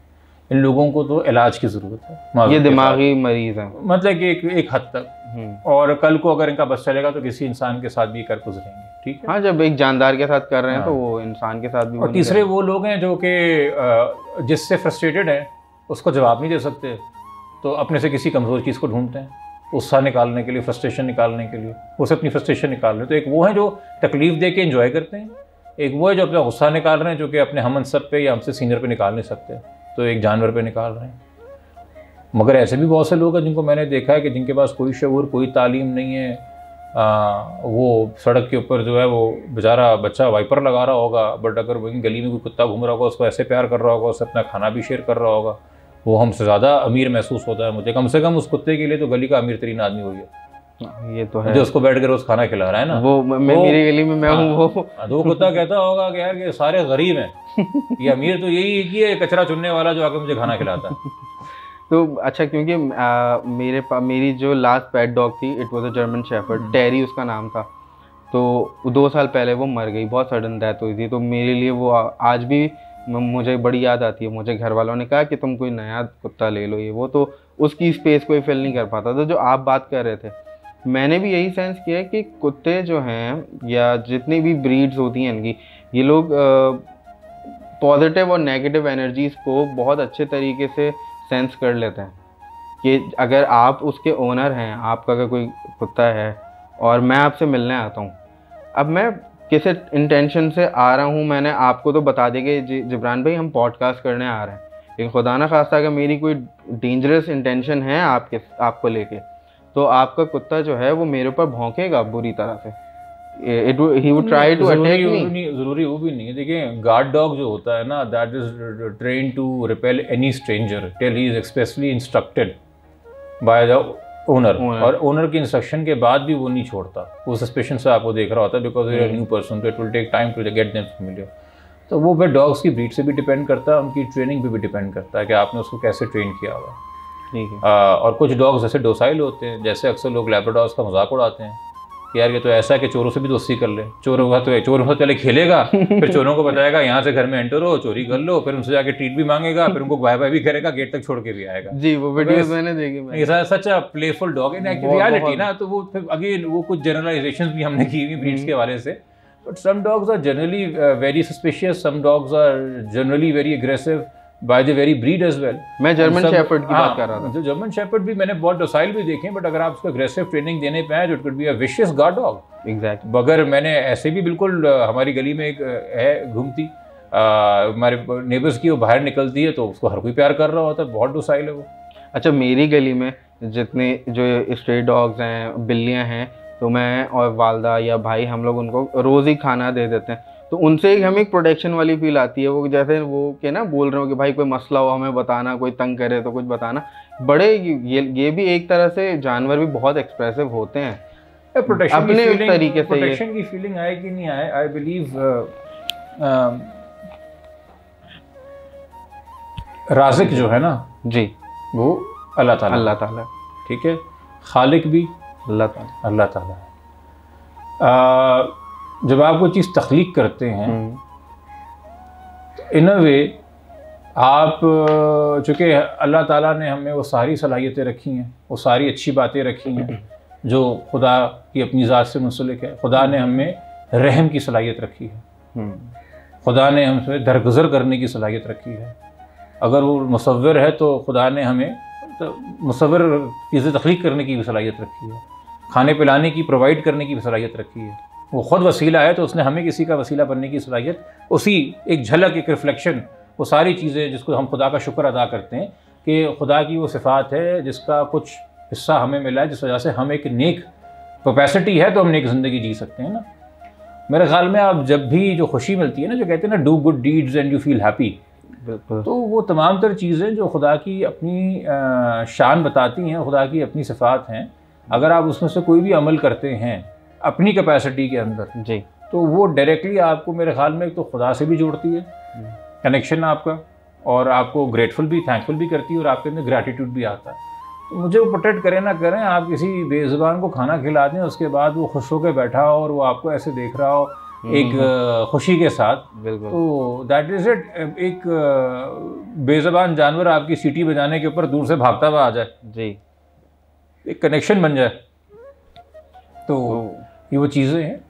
तो हमें इन चीज़ों पे फोकस करना चाहिए कि खुदा की जो अस्माउल हुस्ना है, 99 नाम है, उसमें से कौन कौन सी सिफ़ात, ये सलाहियत, ये जो खुदा ने हमें इंसानी जिस्म में जो इतनी महदूद आ सकती हैं वो हमें दी हुई हैं कि तुम भी किसी के साथ रहम का मामला कर सकते हो, तुम भी किसी के साथ रिस्क वाला मामला कर सकते हो, तुम खुद तख्लीक भी कर सकते हो, साइंटिफिकली भी चीज़ों को, कंस्ट्रक्टिव ब्रिक एंड मोटर में भी, और थ्रू रिप्रोडक्शन एज वेल एक इंसान भी पैदा कर सकते हो, बायोलॉजिकली भी एज वेल। तो ये सारी वो चीज़ें हैं ना, तो और आपको ये सारी चीज़ें खुशियाँ देती हैं, कंटेनमेंट देती हैं, ग्रैटिट्यूड से फिल करती हैं। ये भी है। सर जिब्रान भाई, माशाल्लाह पर्सनैलिटी आपकी मुझे बहुत अच्छी लगती है आज भी। और जब मैं कोई 17-18 साल का था, मेरा ख्याल है उस अब 2011-12 में आप पब्लिक स्पीकिंग भी करते थे। नहीं, मेरे ख्याल में मेरी पहली पब्लिक स्पीकिंग जो है वो मेरे इलेक्शन कैंपेन के बाद शुरू हुई है, 2013 के बाद से। नहीं, जो मोटिवेशनल स्पीकिंग कभी भी नहीं, वहाँ पे आपने मतलब गेस्ट अपीयरेंस है? कभी भी नहीं। मेरा कोई तारुफ ही नहीं था 2013 से पहले पब्लिक में, तो मुझे क्यों गेस्ट अपीयरेंस? नहीं, हाँ सॉरी, मैं ब्लॉग्स लिखता था ट्रिब्यून के ऊपर और डॉन पे 2011 में 12 में, मगर 13 में इलेक्शन लड़ा था पहला, उसके बाद लोगों ने मुझे अलग अलग कॉन्फ्रेंस में मधु करना शुरू किया। आप हमारी एक डिबेट कॉन्फ्रेंस में भी आए थे एज ए गेस्ट स्पीकर। उस वक्त तक मुझे 13 के बाद हो गया, 13 में 14 में, हाँ, तो मुझे तब तक भी इतना अंदाज़ा नहीं था कि ये बंदा है कौन। फिर मैंने आपकी एक पिक्चर देखी इंस्टाग्राम पे, और उसमें आप एक स्टूल या वो वुडन चेयर थी, उस पर आप यूं बैठे हुए। मैंने कहा अच्छा ये बंदा कोई मॉडल या एक्टर है यार। मैंने कहा कि यार शायद ये कोई बहुत बड़ा एक्टर है, और मैं भी शायद अदाकार तो मैं हूँ, अदाकारी तो कर रहा हूँ, लोग मुझे ये तो कहते हैं कि बहुत बड़ा अदाकार है ये। कभी ये सुनने को मिला है क्योंकि मुझे जब मैं कभी आपके फेवर में कहीं दोस्तों में या कहीं पे बात करता हूँ तो कहते हैं कि यार ये तो वेस्ट फ्यूल्ड है, ये बंदा। क्या है? वेस्ट फ्यूल्ड है। वेस्ट फ्यूल्ड है। मैं कहता हूँ जिब्रान नासिर को यूएस पैसा क्यों देगा? वेस्ट से तो यूएस ही एक ज्यादातर मुंसलिक होता है ना, क्यों यूएस क्यों देगा पैसे? ये जिब्रान जाओ क्यों नहीं देगा भाई? मैं आपसे सवाल करता हूँ, क्यों नहीं देगा? मुझमें क्या कमी है? आज अगर मैं मांगू तो क्यों नहीं देगा? नहीं, मुझे तो ये बड़ी शिकायत है कि आपने ये सवाल उठा दिया कि क्यों देगा। क्यों नहीं देगा? अरे हम मांगते नहीं वो एक और बात है, हमें जरूरत नहीं वो एक और बात है। हाँ, वो बट अगर हम देके जाएंगे तो वो देंगे, भर भर के देंगे, क्यों वो नहीं तो फिर देंगे? उनका मफाद कोई होगा। लेकिन जिन चीज़ों पे आप काम करते हैं, मतलब एक आपको व्हाइट हाउस से कॉल आ रही होगी कि जबरान जाके ये जरा शाहरुख योदई वाला केस देख लो, पैसे पहुंच रहे हैं। अजीब सी बात है कि यार, क्या यार जबरान नासिर देखो व्यक्ति भाई, लोग मेरे बारे में क्या सोचते हैं और क्या नहीं सोचते, इस चीज़ को मैंने कभी वबाले जान बनाया ही नहीं। ठीक है, आपने कभी ये भी देखा होगा, इवन जब मैं बहुत ज़्यादा एक्टिव था, मैं हार्डली डिबेट करता हूँ अपनी पोस्ट की कमेंट सेक्शंस में। ठीक है, आई एक्सप्रेस माई सेल्फ, आप देख लीजिए, आप समझ लीजिए, कोई और निशिश रखेंगे गुफ्तगू करने का, मैं कमेंट्स में बैठ के आपको एक एक बंदे को मुतमईन करने के लिए नहीं बैठा हुआ। ठीक है, मैं जिनको ब्लॉक करता हूँ इंस्टा से, ट्विटर से और फेसबुक से अपने, वो जो तनकीद के दौरान गाली निकालते हैं मुझ से, मुझे या किसी और कमेंटेटर वो तो मैंने ऐसे लोगों को भी किया हुआ है जो मेरे दिफा में दूसरों को गाली निकाल रहे हैं, मेरे दिफा में। ठीक है, उनको सिंपल ब्लॉक कर देता हूँ। आपको बात करने की तमीज़ नहीं है, I don't need you on my time line. ठीक है, वैसे आपने जो कमेंट करना है, वैसे आपने जो तनकीद करनी है, आपने कहना है पैसा लिया हुआ है, एजेंट है, इजरायली है, मुसादी है, फलाना है, धमाका है, हमारे मेरे अकीदे पे, मेरी ज़बान पे, मेरी एथनिसिटी पे, मेरे हर चीज़ को लेके पाकिस्तान में बहुतान लग चुका है। बहुत, मैं इसी टेंशन में रहूँ कि लोग मेरे बारे में क्या सोचते हैं। अजीब बात है, मेरी ज़िंदगी में कुछ लोग ख़ास हैं जिस बारे में मैं दिन रात सोचता हूँ कि ये मेरे बारे में क्या सोचते हैं। मेरी वालदा हैं, मेरे वालिद हैं, मेरी बेगम हैं, मेरे ख़ानदान वाले हैं, मेरे दफ्तर में जो लोग काम करते हैं, आपकी जो पूरी टीम है, मेरे दफ्तर में जो मेरे एसोसिएट्स हैं जी, जो मेरे एम्प्लॉइज़ हैं जो काम करते हैं, बिकॉज एक रिलेशनशिप है ना पावर डायनामिक्स का, बिल्कुल, उसमें मैं उनको अब्यूज़ नहीं कर सकता। मेरे पड़ोसी हैं जो मेरे उठने जागने से जिनके इर्द गिर्द मामला बिगड़ सकते हैं, ठीक हो सकते हैं कि भाई ये मोहल्ले को कैसे चल रहा है, ये वो फंडामेंटल लोग हैं जिनका मेरे शख्सियत से डायरेक्ट इम्पैक्ट है। मैं इस बारे में सोचता हूँ, लोग एट लास्ट क्या सोच रहे हैं इस बारे में, मैंने क्यों सोचना। आप कभी भी फ्लेवर ऑफ द मंथ बन जाते हैं, डार्लिंग बन जाते हैं अवाम की, और कभी आपको बिल्कुल फारिग कर दिया जाता है। आप ऐसी वॉलेटाइल अवाम के बारे में सोच के परेशान होते रहेंगे। मुझे पता है कि पाकिस्तान का नंबर 1 ट्रेंड बनने के लिए मुझे क्या 4 बातें करनी है आपसे अगले 1 मिनट में, पर मेरी ख्वाहिश नहीं है पाकिस्तान का नंबर 1 ट्रेंड बनना। मुझे बताइए, मैं कर दूंगा। तो इस चीज़ को आप ध्यान में रखिए। ऐसे मुल्क में, पाकिस्तान जैसे मुल्क में, रेलेवेंट होना कोई आर्ट नहीं है, कोई कमाल नहीं है। मशहूर होना कोई कमाल नहीं है, कोई आर्ट नहीं है। 24 करोड़ लोगों के अंदर अगर 24 लाख लोग भी आपको देख रहे हैं तो आप वायरल हो जाए, ठीक है, कोई कमाल नहीं है। लोग इसी चक्कर में लगे रहते हैं, पहले पॉपुलर होने में, फिर पॉपुलर होने के बाद रेलेवेंट रहने में। मैं वो हूँ शायद जिसने पाकिस्तान में सबसे पहले इस्तेमाल किया फेसबुक का फॉर पॉलिटिकल वीलॉग्स। 2013 में, 14 में, 15 में कोई पॉलिटिकल वीलॉग्स नहीं कर रहा था। I believe I started it. और सबसे पहले मेरी ये हंड्रेड्स ऑफ थाउजेंड्स के अंदर फॉलोइंग गई थी फेसबुक के ऊपर और ट्विटर के ऊपर, बिल्कुल, कि जिनके hundreds of thousands of followers चले गए। I never bought a single bot, I never bought a single follower. And when it entirely became about content creation, मैंने वीलॉग्स बनाना बंद कर दिया। आई थिंक 2019 के बाद मैंने वीलॉग्स ही नहीं बनाया। मतलब जब से वो आपने मोनेटाइजेशन के अंदर आ गया। Not that I am against monetisation, of course, it's because I don't want the aspect of monetization impacting the quality and the intent behind my work, because मुझे लगता है कि आप चाहते ना चाहते एक मखसूस हद तक कंटेंट सिर्फ इसलिए बना रहे होते हैं बिकॉज वो आपका जरिया माश भी है। of course, मैं वकालत में चला गया जब मुझे पैसों की ज़रूरत थी कि मैं नज़रिया माश वकालत को बनाऊंगा, एक्टिविज़म को कभी नहीं बनाऊंगा। मैं अपनी एक्टिविज़म से नहीं कमाना चाहता, ठीक है।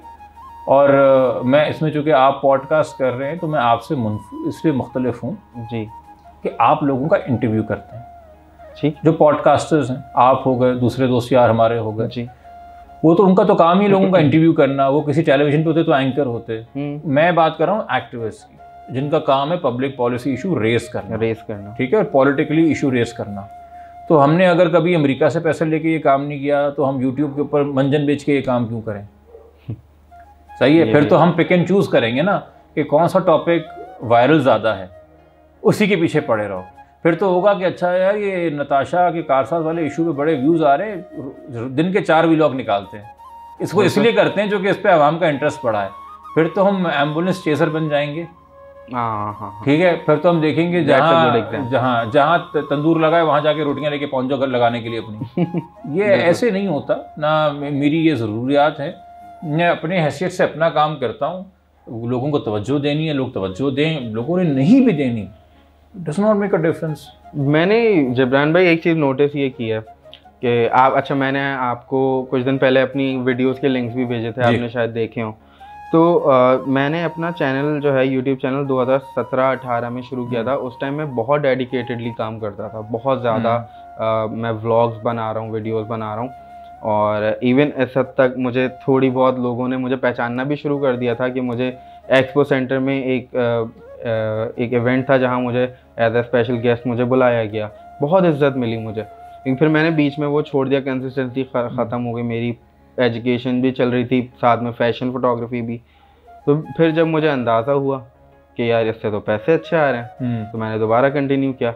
लेकिन मेरा चैनल जिस दिन मोनेटाइज हुआ उसी दिन मेरा चैनल के ऊपर कोई स्ट्राइक आई और वो डिलीट हो गया। तो मुझे बड़ा बुरा लगा कि यार मेरी इतनी मेहनत थी 4 साल की। तो लेकिन उसी रात मैंने एक नया चैनल बनाया, मैंने कहा कि यार I should come up with something new. और तब मैं देख रहा था कि पॉडकास्ट वगैरह बहुत वो चल रही हैं, लेकिन एक चीज़ मुझे थोड़ी सी वो खलती थी कि पॉडकास्ट और इंटरव्यू में एक डिफरेंस होता है। पॉडकास्ट में आप थोड़ा कैजुअली बात करते हैं, आई गेस, जैसे शायद अभी हम कर रहे हैं। इंटरव्यू में आप बहुत ज़्यादा बहुत स्ट्रेट हो जाते हैं इंटरव्यू में।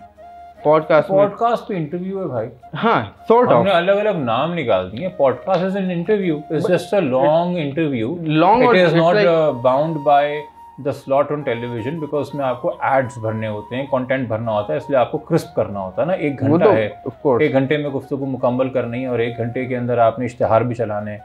1 घंटे के शो के अंदर 36 मिनट का शो होता है, 24 मिनट के इश्तिहार होते हैं।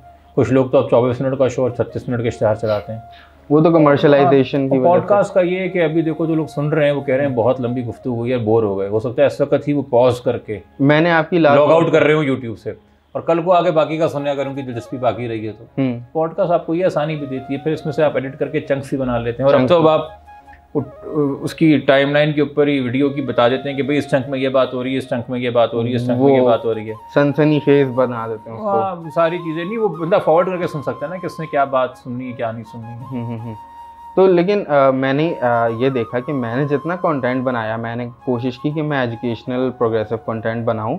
मैंने आर्टिफिशियल इंटेलिजेंस के ऊपर बात की, जो उसके एक्सपर्ट हैं उनको बिठाया अपने साथ, उनके साथ की जो MUNs होते हैं, डिबेट्स होती हैं उनके, क्योंकि मेरा खुद भी ताल्लुक MUN सर्किट से ही है, वहीं से मैं आपको भी जानता हूँ। हमने आपको एक बार एज ए गेस्ट बुलाया था, तो हमने उसके ऊपर डिबेट्स और उन सब पे बात की। हमने फैशन फोटोग्राफी, प्रोडक्ट फोटोग्राफी, उसके ऊपर पॉडकास्ट की, जो एक्सपर्ट हैं उनके साथ बैठ के, सहाफ़ियों के साथ बैठ के की।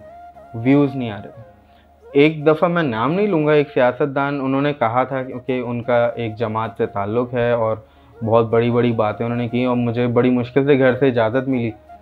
तो जहाँ मेरे पास 500-600 व्यूज़ आते थे पूरी इतनी बड़ी पॉडकास्ट के, जो इतनी एजुकेशनल है, 12 घंटे में 40,000 से ऊपर व्यूज़ आ गए। और उसके बाद जब मैं सोकर उठा, मैंने देखा कि इतने व्यूज़ आ गए, तो मुझे बहुत मैसेजेस भी आए हुए थे नेगेटिव, और कमेंट्स भी। और फिर मेरी फैमिली ने भी मुझे बोला कि ये क्या है, ये क्या, डिलीट करो इसको ये। और फिर जिस पार्टी का उन्होंने नाम लिया था, मैं बताया तो पीपल्स पार्टी का नाम लिया था, उन्होंने भी कहा कि यार नहीं, वी डिसोन दिस पर्सन, हम जानते भी नहीं है ये जो बातें कर रहे हैं। तो मुझे उससे ये अंदाज़ा हुआ कि क्योंकि उन्होंने उसमें एक तो एथनिक हेट्रेड के ऊपर बात बहुत ज़्यादा की थी, जो मैंने उनको मना किया था कि हमें नहीं करनी, उन्होंने एथनिक हेट्रेड पे बहुत बात की थी। उन्होंने जो उनके सियासी कॉम्पिटिटर्स जो होते हैं उनके ऊपर बहुत ज़्यादा तल्ख ज़बान इस्तेमाल की, जिसका मैंने उनको मना किया था, लेकिन उन्होंने की, क्योंकि अब कैमरा रोल पे है, मैं कैसे बीच में रोकूं आपको। तो लोगों को हमारे वो चीज़ बहुत अच्छी लगी, तो नहीं, तो आप एडिट में निकाल देते? नहीं, लेकिन through out the podcast, through out आप फिर अपलोड ही ना करते, आप मैंने कर लेते, आप एक एडिटोरियल डिसीजन ले लेते कि ये मनफी बातें हैं और बगैर सबूत की बातें हैं, और ये सिर्फ एलिगेशंस हैं और इससे माशरे में जो है मनफी रुझान फैलेगा, तो एडिटोरियल डिसीजन है, मैं ये पॉडकास्ट ही अपलोड नहीं कर रहा। मैंने कर सकते थे, कर सकता था, नहीं किया आपने। नहीं 40,000 व्यू एंजॉय कर लिया, नहीं किया, लोगों को पता चल गया कि आ गए 40,000। नहीं किया मैंने। मैं आपको, मुझे जब मेरी बहन, भाई एंजॉय से मुराद है that you availed those 40,000 views ना, there are your views. No no no sir, let me explain. मेरी बहन ने मुझे कॉल किया, मैंने कहा 5 this is not your forte, ये क्या कर रहे हो, ये किसको बिठाया हुआ है? मैंने कहा कि यार इतने व्यूज तो आ गए अभी, सही है ना, आगे आई विल कंपनसेट, में किसी और को बिठा लूंगा, ये वो। आपका नाम भी लिया मैंने कहा कि वो बाद में होगा, अभी जस्ट डिलीट इट। तो आई वॉज थिंकिंग, और विद इन लाइक 5 मिनट्स मैंने वो 50,000 तक हो चुके थे, मैंने डिलीट कर दी वो वीडियो। और फिर उनकी मुझे कॉल भी है कि आपने वीडियो डिलीट कर दी, आपने किससे पूछा था? मैंने कहा मेरा चैनल है, मैंने अपने आप से पूछा था, मैंने कर दी डिलीट। तो मैं यही कह रहा हूँ कि जहाँ मतलब मैंने ये नोटिस किया है कि जहाँ एक, मैं तो कहूँगा कि जहाँ तालीम की बात होती है वहाँ कम लोग इंटरेस्टेड होते हैं, बहुत कम। मुझे एक बात बताओ भाई जी, देखिए ये बच्चे जो हैं नॉर्मली स्कूल सुबह जाते हुए ज़्यादातर वास्ट मेजॉरिटी क्यों नखरे करते हैं? उनको अम्मी याद आ रही होती है। मुझे अगर वो कहें आप, नखरे करते हैं ना, बहाने करते हैं, देर से जाना चाहते हैं, पेट में दर्द हो गया, सैड होते हैं, तैयार नहीं होते। मगर कुछ बच्चे होते हैं जो बड़े एक्साइटेड होते हैं स्कूल जाने के लिए, छोटी सी उम्र में। मैं लुकिंग फॉरवर्ड टू इट। आप ना हो? नहीं, मैंने देखे भी नहीं ऐसे बच्चे। मैंने देखे होते हैं। अच्छा, ठीक है। अच्छा, कुछ बच्चे ऐसे होते हैं, ज़्यादातर हम देखते हैं मेजॉरिटी में, कि they are very interested in sports, they want to go out and play and they want to participate in sports. मगर कुछ बच्चे महदूद तादाद के होते हैं जो स्पोर्ट्स में इतना कीन नहीं होते। ठीक है, दे नॉट, सही है। कुछ बच्चे बचपन से ही किताबें उठा लेते हैं हाथ में and they become Avid book readers. और कुछ बच्चे क्लास में अगर 35 बच्चे हैं एक ही स्कूल में, तो 35 के 35 बुक रीडर्स नहीं हैं, 35 के 35 स्पोर्ट्स के अंदर अच्छे नहीं हैं, 35 के 35 एकेडमिक्स में अच्छे नहीं हैं, 35 के 35 होमवर्क टाइम पे नहीं करते, 35 के 35 एग्ज़ाम की तैयारी एक सी नहीं करते, 35 के 35 का इंटरेस्ट एक सा नहीं है। इसी को अब आप 35 को 24 करोड़ के ऊपर ले जाइए और फिर 24 करोड़ के अंदर मज़ीद फ़र्क ले आइए, क्लास का, रीजन का, लैंग्वेज का, जोग्राफी का, टोपोग्राफी का, वेदर का, स्कूल का, इकोनॉमी का। सही है। तो आपको जो है ना कि जी एआई के अंदर इतना कम इंटरेस्ट क्यों और उसके अंदर इतना ज़्यादा इंटरेस्ट क्यों? जिनके एआई पे भी ज़्यादा व्यूज़ आ रहे हैं वो उनके आ रहे हैं जो इतने पॉपुलर हैं कि वो दुनिया भर के एआई में इंटरेस्टेड लोगों को अपनी पॉडकास्ट पे खींच लेते हैं। सही है। आम लोग फिर भी उनको कम ही सुन रहे हैं एआई के ऊपर, जिनका इंटरेस्ट नहीं है एआई के ऊपर। जिन्होंने चैट जीपीटी इस्तेमाल करनी थी उनका पूरा दफ्तर अब चैट जीपीटी पे चल रहा है। जिन्होंने नहीं करनी थी मुझ जैसों को, उनको अभी तक समझ में नहीं आता कि करना क्या है इसका, मुझे फ़ोन पे बस एक ऐप डाली हुई है। तो एक तो इंसान का अपना इंटरेस्ट होता है। Not everybody is interested in science and technology. ठीक है, you don't invest in science and technology because people are interested in it. You invest in science and technology because people will benefit with it. Even those who don't know how it functions. कैसे चलती है electric train, कैसे चलती है वो जो gravitational, वो levitation पे चल रही है अब जापान में, पता है मुझे। मगर मैं बैठ के इसमें इतना जानना चाहता हूँ कि 3 घंटे में पहुँच जाऊँगा, 13 घंटे का सफ़र 3 घंटे का हो जाएगा। मुझे इसमें इंटरेस्ट है। सही है, सही। सो आप इस चीज़ को देखिए। और जो कॉमन बेसिक डिनोमिनेटर है, जहालत की बात जी और जाहिलाना बात जो सबको समझ में आ जाती है, जिस पे हर कोई मज़े भी ले सकता है, तंज़ भी कर सकता है, तनकीद भी कर सकता है। एक मिसाल, वो इजीली कंज्यूम हो जाएगी। जैसे आपने कहा कि बैठ के जो है वो एथनिसिटी के ऊपर ऐसी बातें की गई और बड़े बड़े क्लेम्स किए गए और एक अजीब सा सूरत हाल क्रिएट की गई कि जी मामला बिगड़ने वाले हैं, खौफ हरास क्रिएट किया गया। These are the common denominators। ये ड्रामा है ना, ये इंटरेस्टिंग ड्रामा है।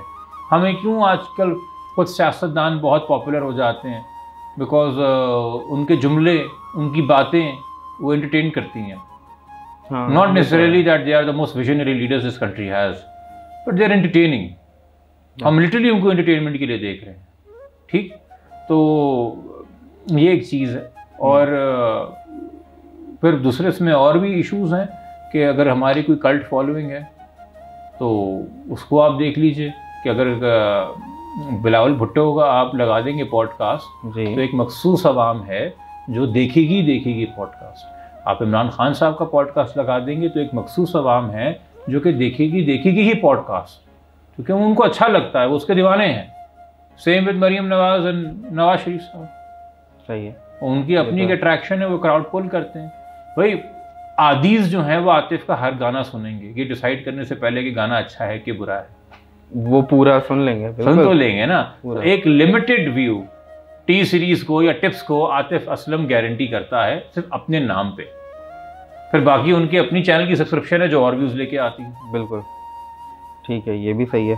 अच्छा जिब्रान भाई, क्योंकि आपकी जो वाइफ है मंशा भाभी कह सकता हूँ मैं? हाँ भाभी या साहिबा कह दूँ? नहीं, मंशा भाभी भी कह सकते हैं। मंशा भाभी, उनकी एक फिल्म थी लाल कबूतर, मुझे वो बहुत पसंद आई थी। उसके जो राइटर हैं अली भाई, उनसे भी मेरी बहुत अच्छी वो है सब है, लेकिन उसके बाद वो इतनी ज़्यादा कोई फिल्म्स में या किसी प्रोजेक्ट में नज़र नहीं आई। Being a husband of an actress, Mansha ने तो काफी फिल्में की हैं उसके बाद, बट ये है कि लाल कबूतर वाज रियली फिनोमिनल। मुझे बहुत उसमें तो देखें बॉसों का कमाल है ना, उसमें सिनेमेटोग्राफी बहुत मंशा थी, मंशा के साथ अहमद अली, राशिद साहब थे, सलीम मिराज साहब थे, फिर कमाल खान ने डायरेक्शन बहुत अच्छी की थी, फिर आपने कहा अली साहब का स्क्रिप्ट बहुत अच्छा था। तो बहुत सारे इंग्रेडिएंट्स मिलके एक अच्छी फिल्म बनाते हैं। जो मंशा ने उसके अलावा और भी फिल्में की हैं, और वो आई थिंक इतनी इंटेंस नहीं थी। वो इस तरह से आपको बड़ा एक नेटफ्लिक्स ट्रीटमेंट मिलता है लाल कबूतर देख के। मैं यही कह रहा हूं, very crisply cut and not dragging the plot, और यू नो उस तरह का, which is not the usual film formula for Pakistan and India. अब थोड़ा बनना शुरू हो गया है, तो आई थिंक अगर वो री रिलीज होती तो शायद उसको दोबारा से पसीराई मिलेगी। I am also personally fan of that work regardless of whether मंशा इज, वो तो हर मंशा क्योंकि है, तो मैंने 5 बार सिनेमा में जाके देखी। अच्छा, मैंने 5 बार एंजॉय की, 2 बार देखी थी मैंने, 2 बार देखी, 5 बार एंजॉय की, और बाकी मैंने 4-5 दफा मैंने घर में देखी, क्योंकि जिस तरह उसमें कराची शहर को सिनेमेटोग्राफर ने जिस तरह पोर्ट्रे करके दिखाया है, वो आजमी थे मेरे ख्याल में सिनेमेटोग्राफर। जी, बड़ा अच्छा काम है, बहुत अच्छा काम है। तो और फिर जिस तरह मंशा भाभी ने जिस तरह काम किया, मतलब एक जो कन्वेंशनल एक्ट्रेस है, हमारे टीवी इंडस्ट्री ज़्यादा बड़ी है, तो हम जब देखते हैं कि वो एक कन्वेंशनल एक्ट्रेस है, वो वही एक ही एक्टिंग कर रही है, वो बहू वाली या बहन बेटी इस तरह की, लेकिन वहाँ पे वो बिल्कुल एक अलग ही उनका सीन था। ये भी उनका क्रेडिट है भाई, क्योंकि ये उनका डिसीजन था when this film was being made. I remember distinctly, मुझसे भी इन्होंने डिस्कस किया था लॉन्ग टाइम बैक। तो ये एक नया प्रोजेक्ट था, एक नए डायरेक्टर थे, आई न्यू कमाल अदरवाइज, वो कोक स्टूडियो के अंदर वीडियोस वगैरह डायरेक्ट कर रहे थे, बट मुझे भी लग रहा था, मैंने कहा यार ये तो एक अजीब सी स्क्रिप्ट है, I don't know this will work in Pakistan. तो I was originally initially I would admit I was not in favour, but Mansha बहुत क्लियर थी कि उसको ये फिल्म करनी है और ये क्या रोल है और क्या है, and she is a very sincere and मैं सीरियस नहीं कहूँगा, but a very sincere artist who knows a craft well and who knows the potential कि क्या है काम का, क्या नहीं है, and she is always looking for I think such different kind of challenging roles, जो कोई भी सिंसियर प्रोफेशनल ढूंढना चाहेगा, who is not just concern with के बस मेन स्ट्रीम में चलता रहेगा। नहीं, बहुत अनकन्वेंशनल और बहुत ज़बरदस्त एक्टिंग थी उनकी भी, और अहमद भाई की भी, सबकी बहुत अच्छी थी, मतलब फ्रॉम राइटर टू लाइक हर डिपार्टमेंट में उस फिल्म ने बहुत अच्छा काम किया था। आपने कभी नहीं सोचा कि आप भी इस तरफ आए? एक्टिंग है या करने को मिल जाती है ना, अभी भी तो कर रहे हैं। आपके साथ 2 घंटे से बैठ के महज़ब बनने की एक्टिंग कर रहे हैं, अकले कुल बनने की एक्टिंग कर रहे हैं, हर मसले का हल समझने की और जानने की एक्टिंग कर रहे हैं, शरीफ और शुरफा बनने की एक्टिंग कर रहे हैं। नहीं, जितना मैं अगर ऑनेस्टली बोलूँ, मैं आपको जानता हूँ, और जितना भी थोड़ा बहुत मेरा आपसे इंटरेक्शन है, this is who you are. बस सही है, फिर हमें ऐसे ही रहना दीजिए। वरना अगर मैं, क्योंकि मैं और भी किसी से शायद कांटेक्ट करता जिसकी फॉलोइंग आपके जितनी है, तो शायद वो मुझे नहीं कहता कि यार हाँ ठीक है आ जाओ कर लेते हैं। आपको तो 6 महीने लगा दिए, इलेक्शन के टाइम पर रब्ता किया था। हाँ, वो लेकिन और अब अक्टूबर आ गया। हाँ, वो उसके बाद, क्योंकि ऑब्वियसली मेरा बीच में ये भी टाइम आता है, अक्सर लोग कहते हैं वो फलाने टाइम पे तो बोला नहीं, फलाने टाइम पे गायब थे। भाई मैं एक इंसान हूँ, ठीक है, और मैं पब्लिक कंजम्पशन के लिए नहीं जीता। पर्सनल लाइफ भी होती है, personal life. At times I completely switch off from social media, completely. 3 महीने, 6 महीने, 4 महीने मुझे, अच्छा ये चूंकि मुझे खबर नहीं बनानी ना, और मैंने पब्लिक कंजम्पशन के लिए नहीं जीना, तो मैं ऐलान नहीं करूंगा कि oh I am taking a break from social media. नहीं, I just simply take a break from social media. ठीक है, चूंकि मैंने अपने लिए ब्रेक लिया है, मुझे लोगों को बताने की फिलहाल ब्रेक चल रहा है। नहीं, लिख रहा हूँ, बाकायदगी से लिख रहा हूँ, वीडियोस नहीं बनाता, हाँ, वीडियोस नहीं बना रहे, लेकिन पोस्ट आपकी फेसबुक पे आ रही हैं, ट्विटर पे लिख रहा हूँ मैं। जब मेरा ब्रेक होता है मैं कुछ भी नहीं करता, I am just not concerned about कि मैंने ट्विटर पे फेसबुक पे क्या लिखना है। मैं अपने काम पर तवज्जो दे रहा होता हूँ और कभी मुझे लगता है मेरे में कैपेसिटी है तो मैं लिख लेता हूँ, और ये अपनी सैनिटी मेंटेन करने के लिए आपको करनी चाहिए। ठीक। तो मुझे एक टाइम पे लोग बहुत एक्यूज़ करते थे और उसको हर वक्त अटेंशन में रहने की आदत है। हाँ, ये एक्यूजेशन बहुत मैं आप पे... एक साल के लिए गायब हो गया हूँ सोशल मीडिया से। जवाब दिया कभी इसका? मुझे जवाब देने की जरूरत नहीं है ना, मुझे बताएं जिसको अटेंशन में रहने की आदत हो वो एक साल के लिए गायब हो जाएगा सोशल मीडिया से। पहले टेलीविजन पे कितना नजर आता था, अब कितना नजर आता हूँ? अभी काफी टाइम से किसी ऐसा कोई सर्वे है नहीं, मगर मैं ये यकीन से कह सकता हूँ कि पाकिस्तान के बेशतर चैनल्स के बेशतर प्रोड्यूसर्स आपको बोलेंगे कि इमरान साहब को अगर आप 5 शोज़ के लिए कहते हैं तो 4 के लिए वो मना कर देते हैं। ऐसा क्यों? ब्रेक चल रहा होता है? नहीं, इसलिए भी चूँकि अब मुझे टेलीविजन पे बुलाया जाता है, मेरे लिए जानना ज़रूरी है मेरे साथ पैनल पे कौन है, मेरे लिए जानना ज़रूरी है कि मौजू क्या है, और मेरे लिए जानना ज़रूरी है कि एंकर का इस मौजू पे ज़ाविया क्या है। मुझे बहुत कोफ्त होती है जब लोग फ़ोन करके कहते हैं कि सर वो ह्यूमन राइट्स का इशू है। क्या इशू है भाई? फिर वो एक टॉपिक का सानिया का नाम ले देंगे। मैं कहा इसमें क्या ह्यूमन राइट्स का मसला है, मुझे बता दीजिए सानिया के अंदर। नहीं वो सर आप तो सोशल वर्कर भी है ना, आप तो फलाना भी है ना, आप तो ये भी है ना, आप तो वो भी है ना, तो कुछ भी आके बोल दीजिएगा, कुछ भी आके कर दीजिएगा। ये गुफ्तगू चल रही होती है कि कुछ भी। हाँ, तो बहुत उनको होता है कि बस आके स्क्रीन पे भरे कुछ भी बोल दें, तो इसलिए मैं मना कर देता हूँ। आई डोंट क्रेव कि मुझे हर वक्त टेलीविजन पे बैठ के आवाम को कोई दर्स देना है, लेक्चर देना है, कोई सैर हासिल गुफ्तगू हो, एंकर को पता हो कि मौजू क्या है, हमें पता हो कि मौजू क्या है, मौजू किस डायरेक्शन में जाएगा, साथ में हमारे कौन से स्पीकर्स आ रहे हैं।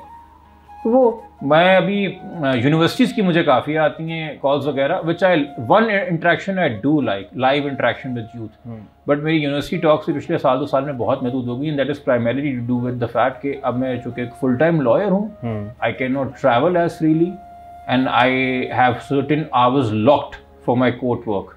इन those hours I can not attend any other engagement. तो मैं प्रायोरिटी देता हूँ अपने क्लाइंट्स को, अपने क्लाइंट्स के केसेस को, अदालत के वक्त को। ठीक है, तो ये चीज़ें और हैं साथ में। अच्छा, तो जिब्रान भाई, क्योंकि अब काफ़ी वक्त मैंने आपका ले लिया है और बहुत शुक्रिया आपका कि आपने मुझे वक्त दिया।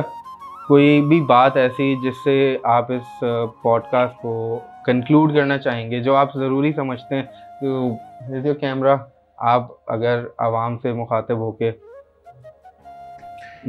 हाँ, ये मुश्किल चीज़ है यार, हर वक्त आप नसीहत देने के उसमें मूड में नहीं होता। कभी कभी आपको लगता है कि नसीहत का कोई फ़ायदा होगा भी कि नहीं होगा। कोई पन इंटेंटेड बात कर दें। देखिए, मैं इस मुल्क के नौजवानों से आपके तवस्सुस से जी सिर्फ इतनी दरख्वास्त कर सकता हूँ कि खुदारा जब भी किसी मसले पे बहस करें, जब भी किसी मसले के बारे में जानना चाहें, तो अपने ज़ाविये के अंदर इस चीज़ को क्लियर कर लें कि आप किसी शख्सियत या शख्सियत परस्ती की वजह से या अपने अकीदे या उसकी परस्ती की वजह से किसी बायस को लेकर उस मसले को नहीं समझ रहे। आप ऑब्जेक्टिवली पहले उस मसले को समझ रहे हैं और फिर उसके बाद आप ये तय करेंगे ये चीज़ सही है कि गलत है। जस्ट बिकॉज किसी चीज़ को किसी ऐसे इंसान ने ईजाद किया है या तख्लीक किया है या रिकमेंड किया है या पेश किया गया है जो आपकी ज़बान का नहीं है, जो आपकी रंग का नहीं है, आपकी नस्ल का नहीं है, आपके फ़िक्र का नहीं है, आपके क़ीदे का नहीं है, इसका यह मतलब नहीं कि वो बात गलत है। और चूँकि सिर्फ कोई बात की गई है और कोई मौक़िफ़ लिया गया है जिससे किसी ऐसे इंसान को नुकसान पहुँच रहा है जो आगे आपको बहुत प्यारा है, इसका यह मतलब नहीं कि वो बात सरासर गलत है।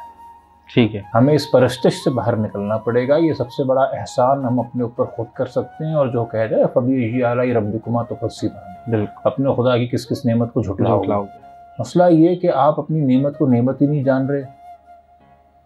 ठीक है, शुक्र तो आप बाद में अदा करेंगे ना, पहले एक्नॉलेजमेंट जरूरी है। तो अगर आपकी नेमत है ये अकल है तो ये अकल क्यों गुलाम है किसी की मोहब्बत की खुदा के अलावा? बहुत ये अकल क्यों गुलाम है किसी सियासतदान, किसी जज, किसी जर्नल या किसी अपने ज़ुबान के बोलने वाले लीडर की या अपने किसी वडेरे की या किसी सेठ की? क्यों गुलाम है? ये बहुत बहुत गहरी बात है। दीन ने भी आपको बार बार आप इस चीज़ का मकसद देखिए ना कि अगर एक रिवायत है कि खुलफाए राशिदीन से खुलफाए राशिद के सामने जो है उस दौर में सवाल हो सकता है दामन के कपड़े को लेके, तो इसका क्या मतलब है? क्रिटिकल थिंकिंग, ट्रांसपेरेंसी, बिल्कुल, अकाउंटेबिलिटी, बिल्कुल, इन तमाम तर चीज़ों की आपको जो है मज़हब एक तरीके से दे रहा है अप्रोच के, लेके चलिए। हमारा मसला दूसरा क्या है? हमारे रवैये ऐसे अब हो गए हैं, ख़ासतौर पर उनके जो खुद साख्ता मज़हब के ठेकेदार हैं। भाई अगर आप मुफ्ती हैं तो उसका ये मतलब नहीं कि आप कमांडर इन चीफ हो गए हैं रिलीजन के, आप नहीं हैं। आपने बस 4 किताबें मुझसे ज़्यादा पढ़ ली हैं, दैट इज़ इट। बट मज़हब आपका नहीं है, मज़हब अल्लाह ताला का है। वसीला आप नहीं थे, वसीला नबी पाक सल्लल्लाहु अलैहि वसल्लम का, ठीक है? उनके वसीले से हमें मज़हब मिला है, वो रहमतुल आलमीन।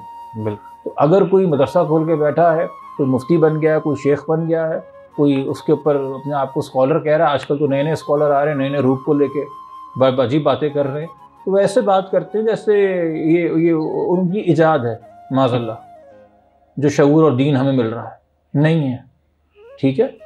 तो डर और खौफ के बगैर और बायस के तासुब के जानिबदार रवैये के बगैर चीज़ों को एनालाइज करें, चीज़ों को से सवाल करें, चाहे वो कोई माशी पॉलिसी हो, चाहे वो कोई डिफेंस पॉलिसी हो, चाहे वो फॉरेन पॉलिसी हो, चाहे वो सियासत में मिलिट्री का किरदार हो, चाहे वो आपके इंसानी जमहूरी हुकूक हों, चाहे वो कोई तरमीम हो, या चाहे मज़हब के हवाले से कोई इक़दाम हो।